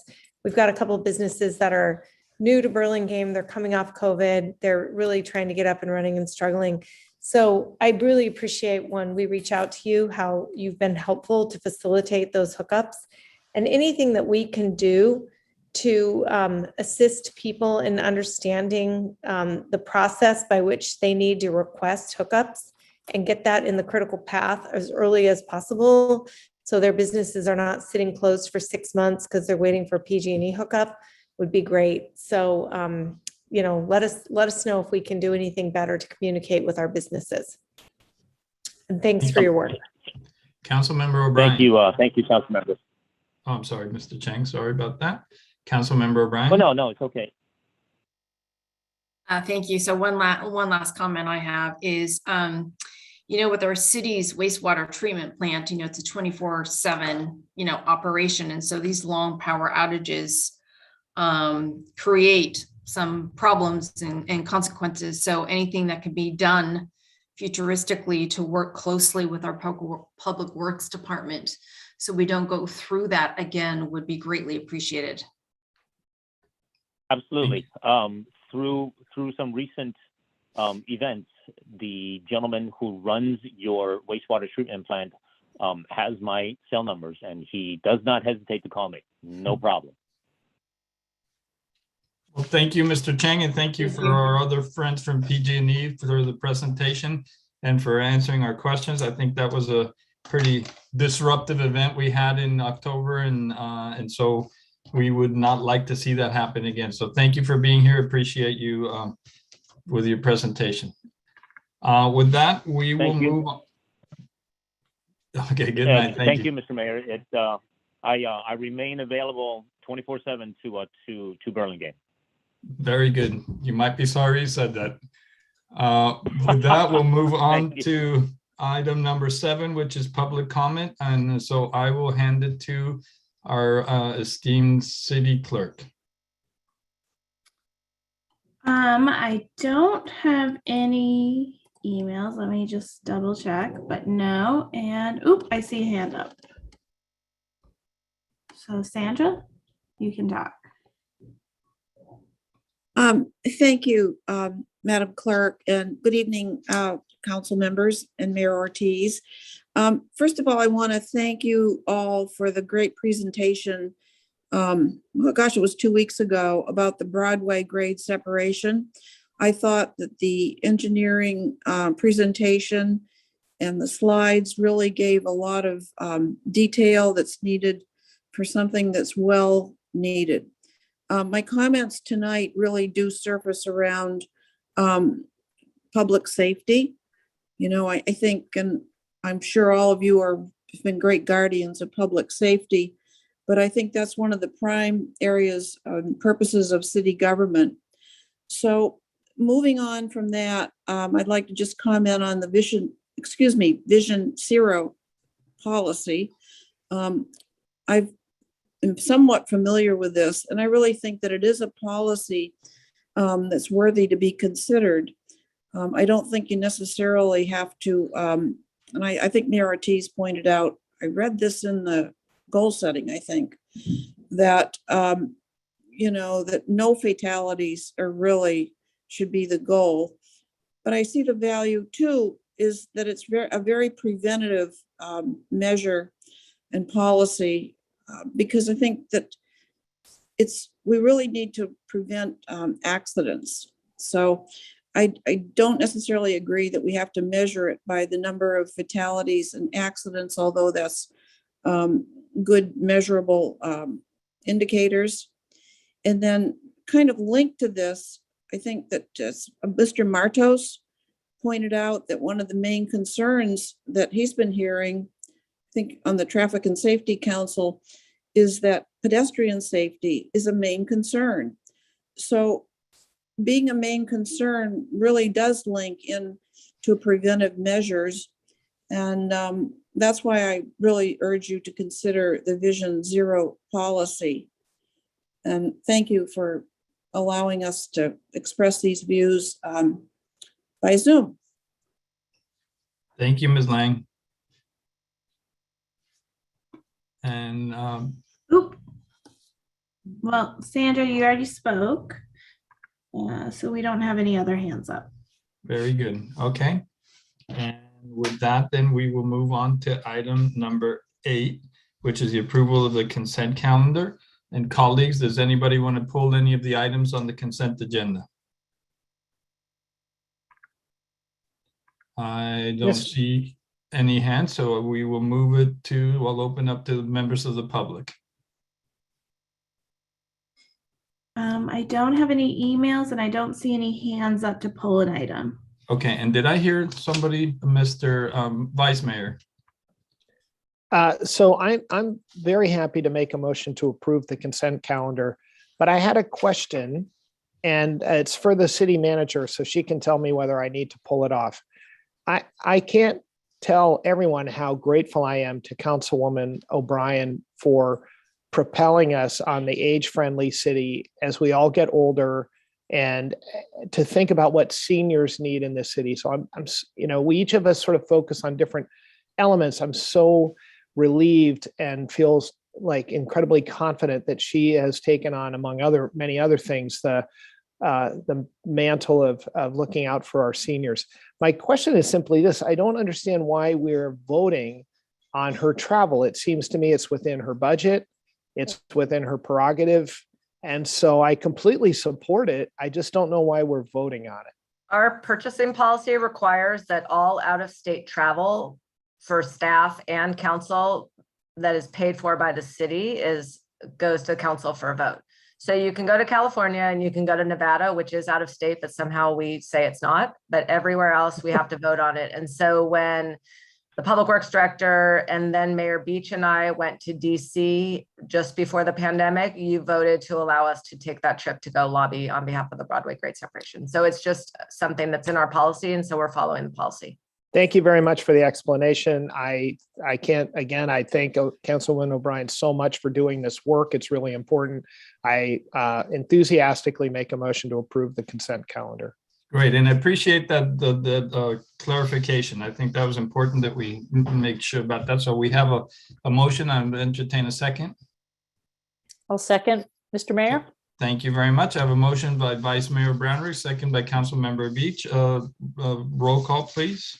Councilmember O'Brien? Yes, but I do abstain from item number 8E since it pertains to me. So to the city attorney, are we okay to do it like this, or should we separate the vote?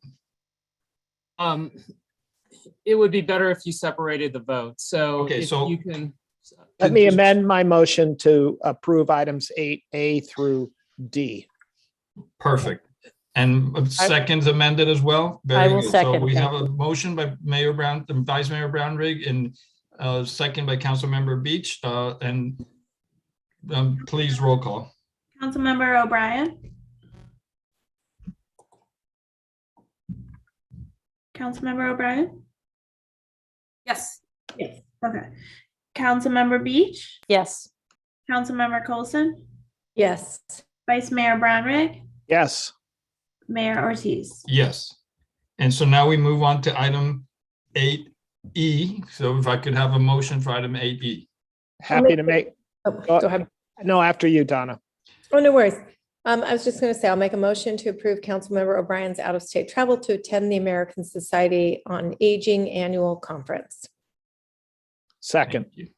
So we have a motion by Councilmember Coulson, a second by Vice Mayor Brownrigg, and with that, roll call, please. Councilmember O'Brien. Will Abstaining. abstain. Councilmember Beach. Yes. Councilmember Coulson. Yes. Vice Mayor Brownrigg. Yes. Mayor Ortiz. Yes. And with that, we will move on to, we don't have public hearings, and we move on to item 10A, adoption of a resolution establishing the City of Burlingame outdoor flagpole display policy. And with that, Madam City Manager. And I am going to turn it over to our Assistant City Attorney, Scott Spanso. All right, good evening, Mr. Mayor, City Council members. Tonight, I have the pleasure of presenting a resolution and through it, a new proposed policy regarding our city-owned flagpoles. It's aptly named the, as you just mentioned, the City of Burlingame Outdoor Flagpole Display Policy, which I realize isn't the most creative title, but it does a really good job of explaining exactly what that policy intends to do. And it's going to govern the use of city-owned outdoor flagpoles. The policy will provide direction to staff for the care and the maintenance of those flags, including federal, state, and city flags that are now flown on a pretty much a daily basis. The policy will incorporate federal and state regulations on flag care, of which there are quite a few, ensuring that our city honors each flag in a manner consistent with federal and state law.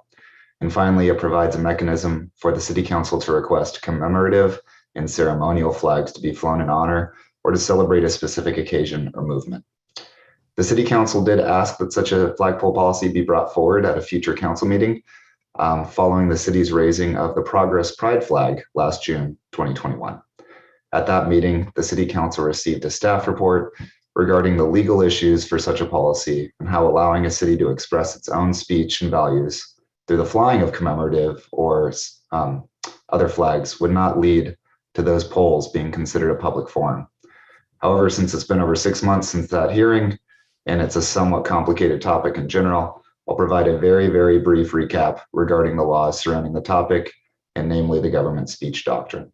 As you likely remember, the government speech doctrine holds that governments have their own rights as speakers, and that such speech, that government speech, is generally immune from challenge. This is different than when the government's simply the owner of a public forum, and a public forum is a place that is generally associated with the public exercising their constitutional rights to free speech, expression, and assembly. Typically, public forums are thought of as city parks, college squares, and other places where people will assemble to give their credence to a certain thought or a movement. In those traditional public forums, all viewpoints must have the same access to the forum, and the government can't favor any side of the debate over another. However, when the government is the speaker and not just the owner of the forum, the speech is not subject to viewpoint discrimination. So what that means is the government can therefore choose its speech as it wishes, subject only to the voters at the next election. Again, the main takeaway here is that viewpoint discrimination is only required in a public forum and not, as here, through this policy, where the government is just the speaker itself. The Supreme Court recently upheld in the last decade that the protections for government speech, affirming that government speech is the result of a democratically elected government, and therefore it's a voice for the people. The policy put forward by staff today puts safeguards into place to ensure that our flagpoles do not become public forums. And for any ceremonial or commemorative flag to be flown, they must first be requested by a sitting city council member during a regularly scheduled city council meeting. A vote would then be taken at a later city council meeting, most likely the next city council meeting, and a request to fly must win by a majority vote at that council meeting. A request by a member of the public to fly a specific flag is of course welcome, and all public comments are welcome, but it wouldn't actually be considered an actual request by this policy because only the government can be the speaker. A city council member would still be required to officially request that the flag be flown at the duly noticed meeting, and that the request is subject to a majority vote. Sorry, was there a question? I wasn't sure. Yeah, if I could, I just ask, sure. Curious, when one of us requests that flag be flown, is that like a future agenda item and that's how we put it on the next agenda, or how do we do that? That's essentially how we would treat it. The way that, in a practical note to this, we would have the flags be requested if by a city council member, as you mentioned, perhaps in a future agenda item. But any flags that have been flown in the prior year, staff would alert the city council to. For example, the Progress Pride flag. We would alert that June is coming up at an April or May meeting to ensure that enough time is made to request that flag be flown, and then in the next meeting, it could be voted on. But for any new flags that would be flown, that's exactly right, Mayor Ortiz. It would be essentially during a future agenda item, you would request that we hear whether or not, and we take a vote on whether or not a specific flag should be flown for a certain amount of time. So it would be one person would make the motion. They would have to have somebody back them up before we could put it on an agenda. Not according to this policy. On this policy, it could just be brought up. We would likely put it in at that same time, just because that's the best place to do it. But that specific one would not need a second to move forward and go on there, according to this policy. That is something that if the city council desires, could certainly be put on there, and we could make it that a second is required, and we could amend the proposed policy. So that is something that we definitely could do. Very good.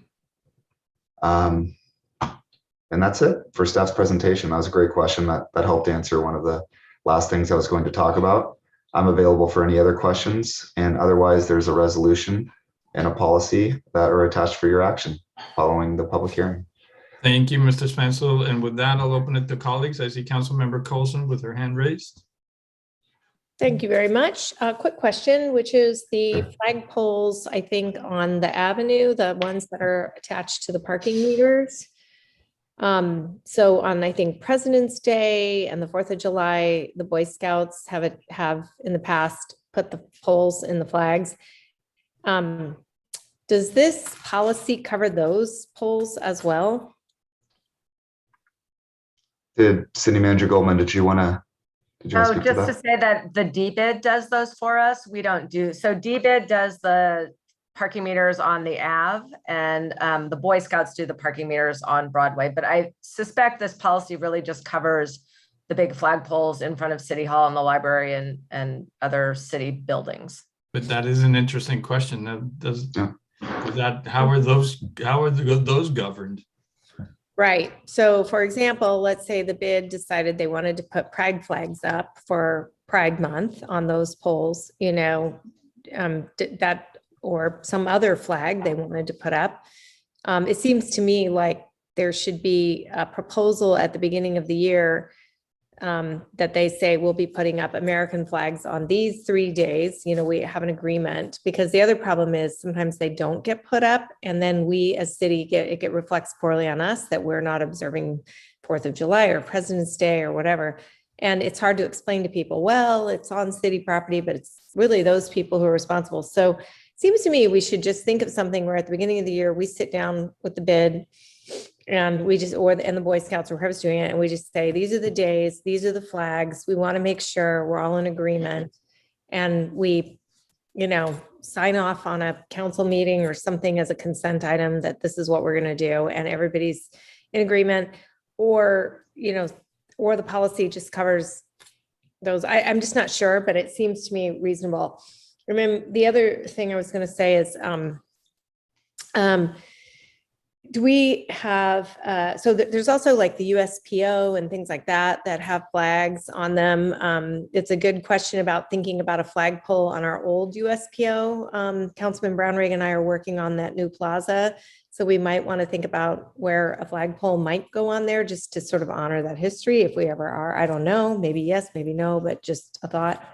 And then just sometimes people don't understand what are our flags and what are other people's flags. So just to be clear, this, thanks to City Manager Goldman, that this just covers ours. So if the post office does something different, or a school district does something different, or a private citizen has a flag and does something different. But the one flag I have known on occasion has been a little tattered and torn is the one in front of the train station. And that's another one that is not under our purview. I believe it is the TA. And on numerous occasions, that flag has been tattered and kind of, and I really want to thank Bob Disco, because when I called Margaret, Bob immediately went out and replaced it. He had to, I think, get permission, but possibly Councilmember Beach, you know, you might just want to let the TA know we should have some process by which we can alert them when that flag is not, is shredded and really not appropriate to be flying at the end of the avenue. So with that, those are just my comments on what I've seen with regard to this over time. And thank you. Yeah. Thank you. And thank you, Councilmember Colson. Just to follow up on that, we can add in here either through an exhibit to this policy as an addendum to the policy, or in the policy itself, we can amend it to ensure that we state exactly which flagpoles this applies to. For example, City Hall, the library, and the others that City Manager Goldman mentioned. Great. If I could just add, the DBID and the Boy Scouts do 4 holidays. So they do President's Day, Memorial Day, 4th of July, and Veterans Day.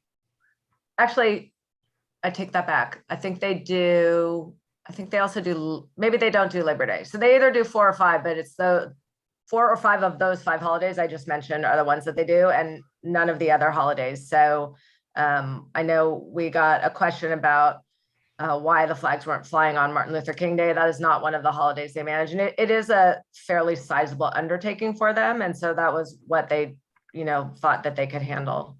The flagpole at the train station is probably the JPB, not the TA, although I'm not 100% positive about that. But the Caltrain is, a separate agency from the TA. I think you're right. I think you're right, Lisa, on that. Sorry. Yeah. Yes. I guess I'm just leaning on Emily because she's the one who knows all the transit people. She's our transit guru, but I think that's a board she doesn't serve on, but I'm glad that Bob was able to help take care of that. He's a good egg that way. And in terms of different flags on the parking meters, I hope that we can just focus this policy on city facilities, buildings, and the big giant flags, and leave the parking meters to the mini American flags on those specific holidays. I think it's just cleaner and easier than trying to get complicated and decide what other flags can be flown on the parking meters, because they have such a difficult time anyways, just getting those particular holidays covered. Right. And to try to say then, these other holidays, and then it just creates a whole other challenge. Through the mayor, if I may, I'm not suggesting that at all. In fact, I'm suggesting the opposite, which is what you have, which is I'm saying we should have a clear understanding that these are the 5 days, these are the flags that you'll put in, and that's it. And the rest of the days they remain empty. What I'm trying to avoid is somebody sort of obfuscating the situation, running around, sort of bypassing the council, bypassing the city, and deciding to put their own whatever they want flags in there. And I think if we say they're city property, this is what we're going to do, period. That's it. We're done.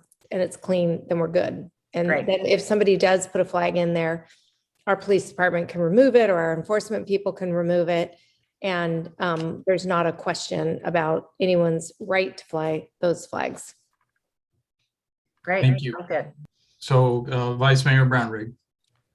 Thank you, Mr. Mayor. I appreciate the city attorney's clarification of our right to have speech. I thought that was very helpful for me. I appreciate that. I also appreciate Councilwoman Colson noting that the parking meters. I agree with the city manager's view that we shouldn't be regulating, or not that we shouldn't be regulating, but that this policy applies to our flagpoles that we'll enumerate. And I think the simplest thing to say is the only other public property that can fly flags would be American flags. And that just, you can decide if you want to amend the policy or not to include that. But I certainly agree, as a matter of practical policy, that's the right way to do it. So I agree with Councilwoman Colson. I did want to ask a question, though, for my colleagues to consider. I think it's a big deal for the city, for any government to initiate speech. I'm proud that we fly the pride flag, but I think we should have a high standard for doing this. And I wondered, so it's just a question, whether we should stipulate that there should be 4 positive votes for a third party flag, not just a majority. And that would ensure that there really was near unanimity among the council that this was our speech. So I just throw that out there as a question for my colleagues. It's like the filibuster rule right here in Burlingame. So, okay, colleagues, so now we have any other questions before we open up to the members of the public? And I don't see any, so we'll go ahead, Madam City Clerk, if you could. I don't see any hands up. And let me just read the emails. And I have no emails, so we're good to go. Very good. And I'd like to say that I'm intrigued by Council Member Brownrigg's suggestion. And that's why when we were talking about how mechanically we do this, one of us, I would initially would want the second to be required to put this on the next agenda. So I don't know how you guys feel about that. And I'm intrigued with the four, you need at least 4 votes. I think that's an interesting thought. So with that, any colleagues, any comments? I don't see any hands. Council Member Colson. So I would really hope that for us to fly a flag, it would be the situation would be a unanimous decision from the council. And I think with the pride flag it was. So I would have actually no problem going to 4 votes because I really feel that, I would really want to understand why 1 member or even 2, certainly 2, but, for sure, if there was just 1, really felt that this was something they didn't want. I'd really, really, really want to understand that. But, I just really think you're right. If you want it to represent the council, I'd feel very uncomfortable even having 1 member of my council and my colleagues super disenfranchised by that. So I would be okay moving to 4 from 3 to 4, because I think it's really going to be more of a veto than it is a, and that person would have to have a really strong reason why they wanted to veto that flag.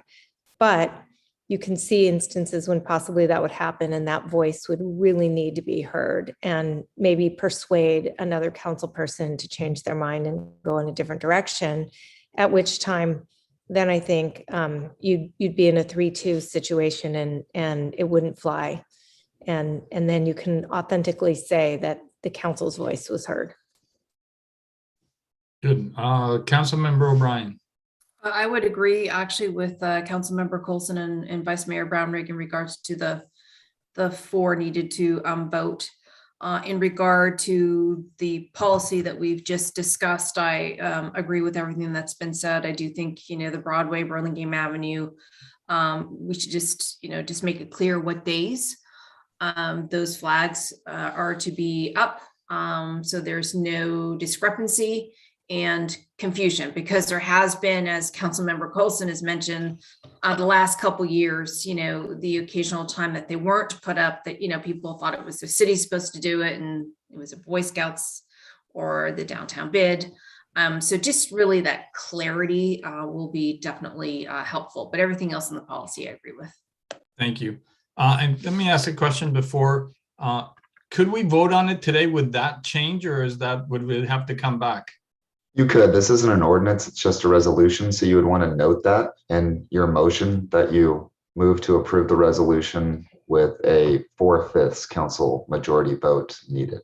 Perfect. For the flag. So, but yes, you could definitely do it tonight. Thank you. Council Member Beach. Thank you. No, a special thanks to Assistant City Attorney Spansel for bringing us this policy. It's great that we have it and we've got the full understanding and we've got a policy in place. It's excellent work.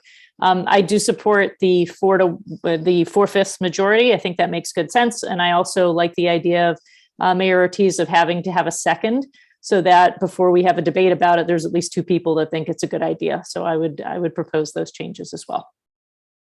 Thank you. Does that sound like a motion? That's a motion. I make a wait, do we have public comment? I forget. I think we didn't have any, right? No, but Councilmember Beach, if I could, we do only have, I would just need at least 1 more council member to back up the second, to bring it back for the second. So I'm sorry, did we not? I thought we did open it to public comment. Did we not do that? You did. You did, Mayor Ortiz. So the only thing Okay, so I'm sorry, Mr. Spencer, tell me again what you need us to do? So we definitely have consensus on the 4 votes being necessary to pass it, but we don't yet have a consensus of 3 council members saying that they back the second, on a future agenda item, having 2 votes to bring it back My at that idea meeting. has not, it doesn't have. Your enough idea votes, is what sounds you're like a saying? great one, Mayor. It just hasn't been vocalized yet. So if we can get Great. one more person, then we're good. Vice Mayor Brownrigg, I see your hand up. It may be that Councilman Colson is going to say the same thing. I support creating 2, that you need a second to bring the notion of flying an outside flag on city polls. I would just like to, tiny modification to the maker of the motion, rather than 4/5, can we just say 4 positive votes in case somebody is absent? So you don't get into a technicality of whether you have 4/5 of those present and all that stuff. So 4 positive votes. 4 affirmative votes. Right. Yep. Oh, I like that. Yes. Okay, so there was one other raised hand. Was that your? It was me and I agree. So I think you've got 4 or 5, probably, I'm guessing Councilwoman O'Brien's going to agree with this. So I think you're unanimous in the 2. Okay, so do we go back to make a formal motion, or are we done? You would now make a formal motion, Mayor. I'm back to Councilmember Beach, who was, so if you'd like to make that motion. Mr. Mayor, I make a motion that we adopt this resolutions in terms of requiring anybody who wishes to fly an outside flag must propose it at a meeting with a second affirmative vote for a future meeting, and then you must have 4 affirmative votes of the city council in order to fly an outside flag. Well done. Do I have a second? Second. Can I second? I'll second it. Second. Yeah, whoever. Good. So with that, Madam City Clerk, if you could do a roll call. Mr. Mayor, may I ask Yes, just sir. one question of the motion? Did the maker of the motion, or does the city attorney care that we enumerate the flagpoles, or is it clear enough that the city of Burlingame's flagpoles are not parking meters and so forth? I didn't know. Clear and okay. No, thank you very much, Vice Mayor. The city manager does have the ability to make these changes to the policy in, council's direction. So that can be made without any notes, but these substantive changes are very good to have on the record. So thank you very much, Councilmember Beach, for enumerating them in the motion. And I'm sorry. Okay, so we have a motion by Councilmember Beach and a second by Mayor Ortiz. With that, a roll call, please. Councilmember O'Brien, Yes. Councilmember Beach, Yes. Councilmember Colson, Yes.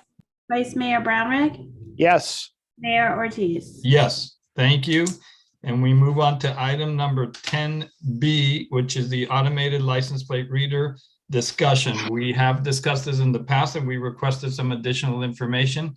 I think we have some colleagues who were not convinced, so it's important that we hear a little bit more. And I see our chief getting ready to share some new information with us. Yes. So good evening, Mayor Ortiz and Council. I'm here tonight to talk again about automated license plate readers. This was originally discussed at the January 18th City Council meeting. It was put on the agenda at the request of the public. At that time, we spoke about logistics of ALPRs, as well as some of the pros and cons. Some of the pros being, like locating and apprehending wanted individuals, locating stolen vehicles, locating missing persons, preventing criminal activity, and assisting with criminal investigations. Some of the cons being privacy issues, the large data pools it creates, potential data breaches, data being used for inappropriate reasons, and the costs. After that discussion, council requested staff gather some additional information, particularly input from other San Mateo County cities currently using ALPRs. So there are actually 14 out of the 20 cities in San Mateo County currently utilizing ALPRs. This is a slight correction from what was listed in the original staff report. I apologize for that. I missed a couple of cities. But in regards to the 14 cities currently using ALPRs, the number of ALPRs utilized in each city ranges from anywhere from 1 to 52, with an average of approximately 20 per city. And there are a few cities currently looking to add to these numbers, so that average will probably be going up. 3 out of the 14 cities utilize only mobile ALPRs. So they have ALPRs on some or all their police vehicles, but no fixed ALPRs at the moment. In selecting the locations for fixed ALPRs, all the cities used methods such as, covering major entrances and exits to the city, covering major thoroughfares, crime trend maps, etc. None of the cities, retain any outside consultants to assist with their ALPR placement.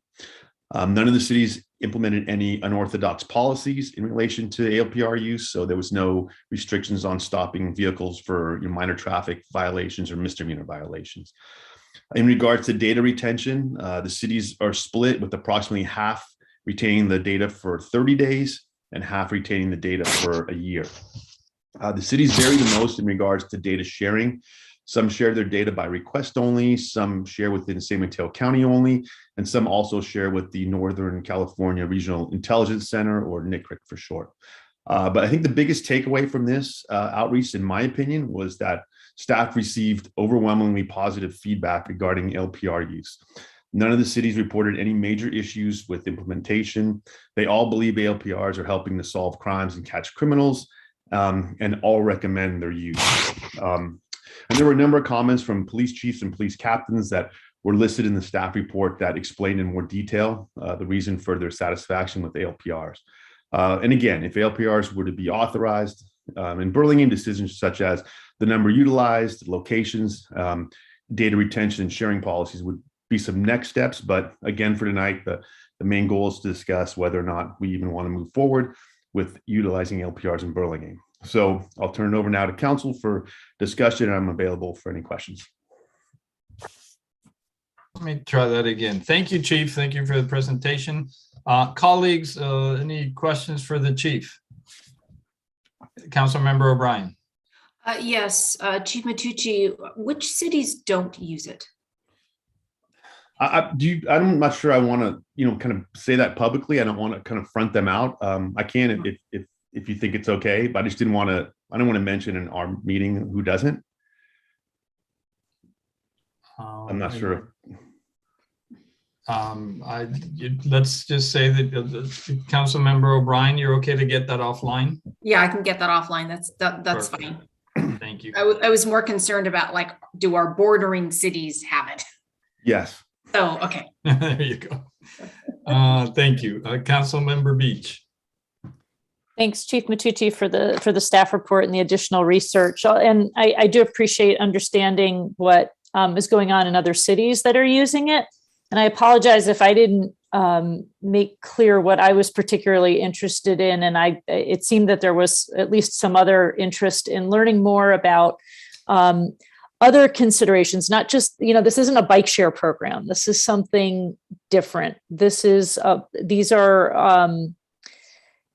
are policies that have real privacy concerns, particularly involved with policing, which is under more scrutiny these days for which could have racial bias implications. So I guess what I was after is not just understanding what are other local jurisdictions doing, but what are best practices that are happening about how we properly vet these policies in terms of what's the best practices out there from a privacy lens to alert the public that we're even having discussions like this. Because it seems like there's some communities that have put some policy framework in place to say, okay, whenever we do something that has to do with privacy technology, we're going to have additional noticing requirements, and we're going to do more public outreach and put stuff in let people know that we're even having this meeting. What are best practices around annual reporting, and how policymakers like us can review the data and understand how we're using it and if we need to tweak it? What are best practices as far as retention, not just that some cities are doing it for 30 days, but in some cities are keeping the data for 365, but what are the pros and cons of doing each of those so that we can make informed decisions, not just provide direction tonight, yes, let's do it, and come back with a recommendation. I feel like there's more process that we should be doing and have additional scrutiny because there's so many privacy concerns, particularly in policing. So maybe, I don't know if the city attorney wants to take that one, or Chief, thanks. And Mayor, if I may. Yes, please. Sure. So one thing, if the council wished to have additional analysis brought back or information brought back as if the council wishes to go forward with ALPRs or get additional information, then one thing that you can do is ask or direct staff as part of that additional information gathering to gather the kind of data or information that Councilmember Beach has identified, as well as any other data or information that the council wishes to receive as part of its decision-making process. So you can give us direction to gather that additional data if you wish to go forward tonight. Thank you for that. Vice Mayor Browner, you have a question? Yes, I think I don't know, maybe it's more of a comment. Did you want me to hold off on comments until? Yeah, if you don't mind, we could just let the public speak and then we can have Sure. our comments. So, No problem. so question on the process. So the question before us is, do we want to move forward and continue to explore this, or we're just going to be done with it? And so that's what, anyway, so with that, I'm going to open it up to the public for any public comment. So Madam City Clerk. Yes, I'll let Jennifer Pfaff speak. Hello, everybody. I want to just say I did not hear the first discussion, at least not the entire hearing, but I just feel like the police they're kind of getting a bad rap now, at least in Burlingame, and they do a great job, but they're pretty overwhelmed with, I mean, just in the areas like ours, we are very affected by speeders, and we do have break-ins, and just because we're so close to the freeway, and I actually think this would be a good idea. And I think the positives outweigh the negatives, in my personal opinion. But I did want to ask, is it used possibly also to recognize speeders, or can you put information together if people are doing those wheelies in the middle of the night? Is it a technology that would also be perhaps cobbled together where I don't even know if you could see, if the cameras could see that. So that was my question. Could it be, is there a crossover a little bit? Thank you. Thank you, Ms. Pfaff. And you should go back and look at the meeting we had before. It was a pretty good meeting. I think that all of my colleagues had some great things to say. So that was one of those days where I was really impressed with my colleagues and honored to serve with them. So Chief, can it be used for traffic violations? Are they used for, I'm assuming they can be, but are they used for traffic violations? I think primarily they're not, but I think if you had an incident where there was a speeder or somebody, at a certain time of day that did something egregious, you could go back and actually find the plate and find a picture of the car and follow up on that. I also think there's some, you can set them to only go off when cars go by at a certain speed, but I don't think we should do that, or I don't think cities do that, because then you miss a lot of the cars that go by. So, and I'm not sure if you can't set that speed, but I've heard that you possibly can't. But I think, in general, you would be able to use it for some type of, traffic violations. Great. To go back and look at the car. Yeah, thank you for your comment, Ms. Pfaff. Any other public comment? I don't have any emails and I don't see any other hand up, so I think we're good. Okay, so I'm going to bring it back to my colleagues, and I just give you my quick 2 cents. Every law enforcement activity restricts our public or our private rights, and we've learned to accept it, and we've learned that there's certain to set limits, and we do know how to do this. I think this technology is going to be very helpful, and again, yes, it will infringe on our private rights, and that is a concern. And I think that we need to be conscious of it and keep track of how it's being used, and have a periodic presentation from the PD on how they're doing it, so that we can keep track on it. But I am in favor of it, and I do feel that the expectation of privacy when you're driving your car out on the street is none. People can read your license plate, whether it's by electronic means or by eyeballs. I think that's set. So with that, Councilmember O'Brien. Thank you, Mayor Ortiz. My question to the chief is, have you received any negative feedback from staff and or constituents that their cities have utilized this? When I reached out, I received nothing negative, other than there was one comment from one of the chiefs that said, just, you know, it's not going to solve everything. You got to keep it in perspective. That was the closest to a negative comment that I got. I'm sure that they received, you know, when all these cities eventually move towards the LPRs, I'm sure they received some negative comments during their process, but nothing that they mentioned to me, and it was nothing really egregious. And in regards to the data of keeping the data, what was the average it was kept? Because I think you said some were like 30 days, some were a year. I mean, that's a big difference. So most of them, I'm sorry. No, I'm just saying it's a big difference in time. So I kind of wanted to know what is more the norm. So it's interesting because most of them keep it for only 30 days. The reason some of them keep it for a year, those are the agencies that share with NCRIC, and NCRIC keeps it for a year. So in essence, they keep it for a year. So that really had a lot to do with how long they keep their data is kind of who they share it with as well. Okay. So just to kind of piggyback then, I've asked my questions, and now I have just a couple comments. And I do think I brought this up because I've had, again, constituents concerned about the auto burglaries, house burglaries, and I know some merchants have been concerned in our downtown areas. And I do think there's a lot more pros than cons with this. And I think we could, start maybe small. And then if it works well, we can always increase the number of cameras. I do think it would be important to either have quarterly or twice a year updates on how this is working. And if something isn't working, then it gives us time then to tweak it.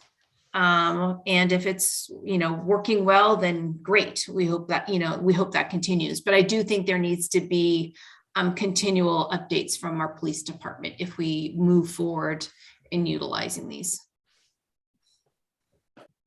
Thank you. Vice Mayor Brownrigg. Thank you, Mr. Mayor.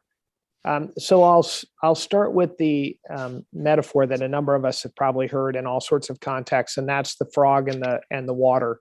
If you drop the frog into a boiling pot of water, it hops out. If you put a frog into cool water and you slowly warm it up, it'll boil to death, not noticing each additional degree.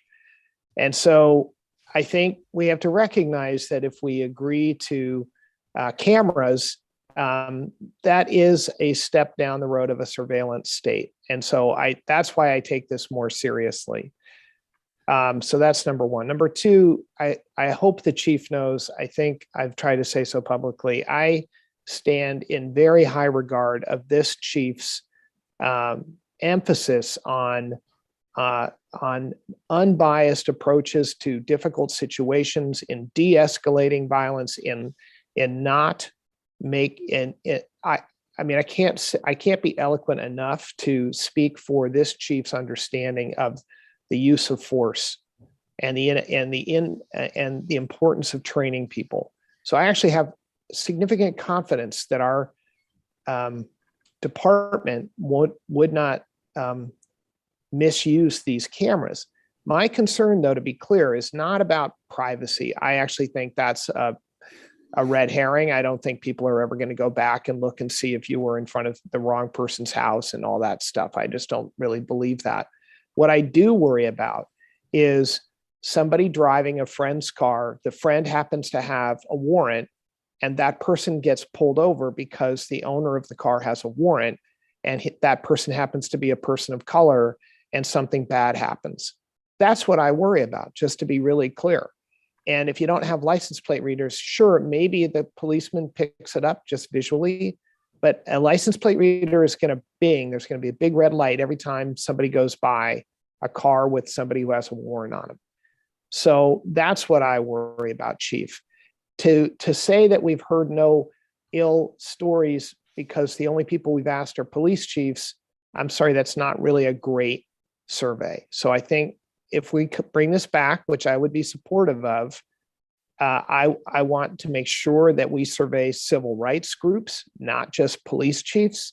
But more importantly, I'd like to see what the operating policy is. Are we going to pull somebody over who might, because their warrant says they, I don't know, some minor transgression? I try to minimize the number of interactions between armed police and people of color, frankly, because the country has such a horrible record of those interactions. And I just want to make sure if we're going to increase those number of interactions, we understand what the policies are for doing it. That's what I worry about. And I worry about mistakes being made, that's what I worry about. So I thank you. Thank you for hearing me out. Thank you. Colleagues, any other comments? Okay, so I'm Mr. Mayor? hearing, oh, I'm sorry, Councilmember Beach. I didn't read. No, I just want to back up what Councilmember Brownrigg said. If this comes back, which it sounds like based on our conversation last month, that there's at least 3 that want to proceed with this, that we have a thoughtful, just so we really understand the policies that are in place and we have a good framework and a vetting policy in a vetting process to really outreach to other groups to get some input on what those policies should be. Thank you. Great, thank you. Yeah, okay, Councilmember Colson. Thank you, Mayor Ortiz. I think policing at every level is difficult and involves very split second, very hard decisions. And I've seen it from being in the police station and training with our police department. And I think our chief is someone who I trust and someone who I believe will implement this in a equitable and fair way. And again, I also pointed out, we will be getting this data because the state of California now requires us to track all of our police stops and to analyze them and look at them, whether we have readers or not. So I believe, right, we're doing that, Chief? Yeah, to comply with the state law that came into play, I think 2 years ago. So, whether we put readers in or not, I want to make sure that we're doing all the right things by our residents and by people. And yes, we don't want to have unnecessary altercations, but if somebody has a warrant out for their arrest, I do want our police to pull them over and investigate why they're here. And if they are driving somebody else's car, fine, then off they go. But I'm worried that from what I hear, talking to residents, friends of mine who've been burglarized with children in their home, and businesses that, I want to make sure we give our residents, let them feel safe and let our businesses feel safe, because inviting crime into our city is not, is not also not going to solve the problem and is not going to potentially reduce the interaction between our police force and people who are conducting nefarious activities in our city.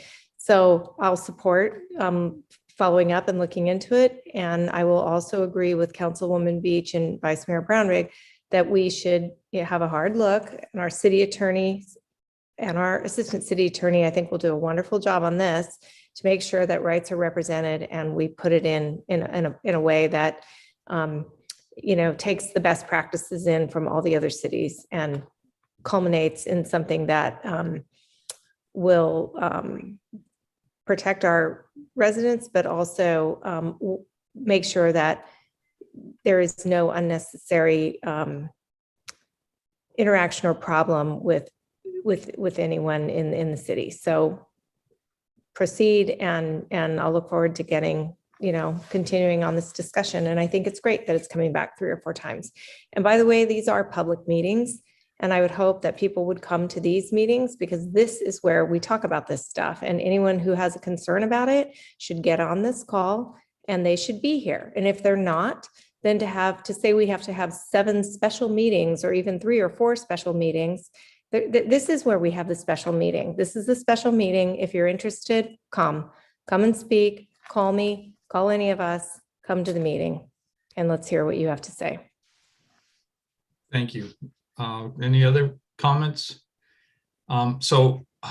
Okay, so it sounds like we have a majority that would like to go forward and exploring some serious bumpers to make sure that that this is controlled, and we need periodic reports. So I don't know if perhaps the good idea would be to craft an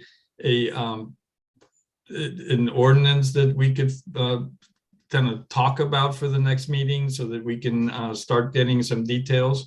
Again, I think we have pretty clearly support to move forward, and I would love to be able to talk my reticent colleagues into somewhere where you're more comfortable, so that we can all vote and be okay with this. I see your points. I'm a little uncomfortable with it, but I do feel that the benefits far outweigh the bad part. So I'm with that. I don't know, colleagues, if you're all in agreement with that, then we will bring it back again with some, we'll explore some bumpers, some ways to restrict it, and some ways to report back periodically. Everybody in agreement with that? I would agree with that, and add maybe that we place this in the e-news so it goes to more people, because not everyone maybe checks our city website to see what's on our agendas. So that might be a little more beneficial. Good, yeah, and I think it's important enough that we get a lot of public comment on this, and we really haven't had it. But I think that's a good thought. Any other thoughts, colleagues, before we move along? And again, this is not an easy issue. It's not black or white, and I think that the conversation and the fact that we're bringing it back for the 3rd time, it tells us that, and I think it's important that we do that, and I think we need to be very thoughtful when we move forward with this. So, Chief, thank you very much. And I do agree with my colleagues that if we could get some of the negatives that are reported, just to understand what they are and what people are saying about them, I think that would be important. So if you could bring that back to us, that would be great. With that, do you guys need anything else from us on that? No? Okay, so I will, with that, we will move on to item 11, which is council committees and activity reports and announcement. Colleagues, do you have anything to report? And I don't see anybody raising their hand. So with that, we will move on to future agenda items. Anybody have any future agenda items they'd like to propose? And having none, then we will move to acknowledgements. We have agenda packets and meeting minutes for the Planning Commission, Traffic Safety Parking Commission, Beautification Commission, Parks and Recreation Commission, and the Library Board of Trustees. They're available online at www.burlingame.org. With that, we'll move on to adjournment. And I just want to see if colleagues, you have somebody that you would like to honor in our adjournment. And I don't see anybody. So with that, ladies and gentlemen, we are adjourned. Thank you.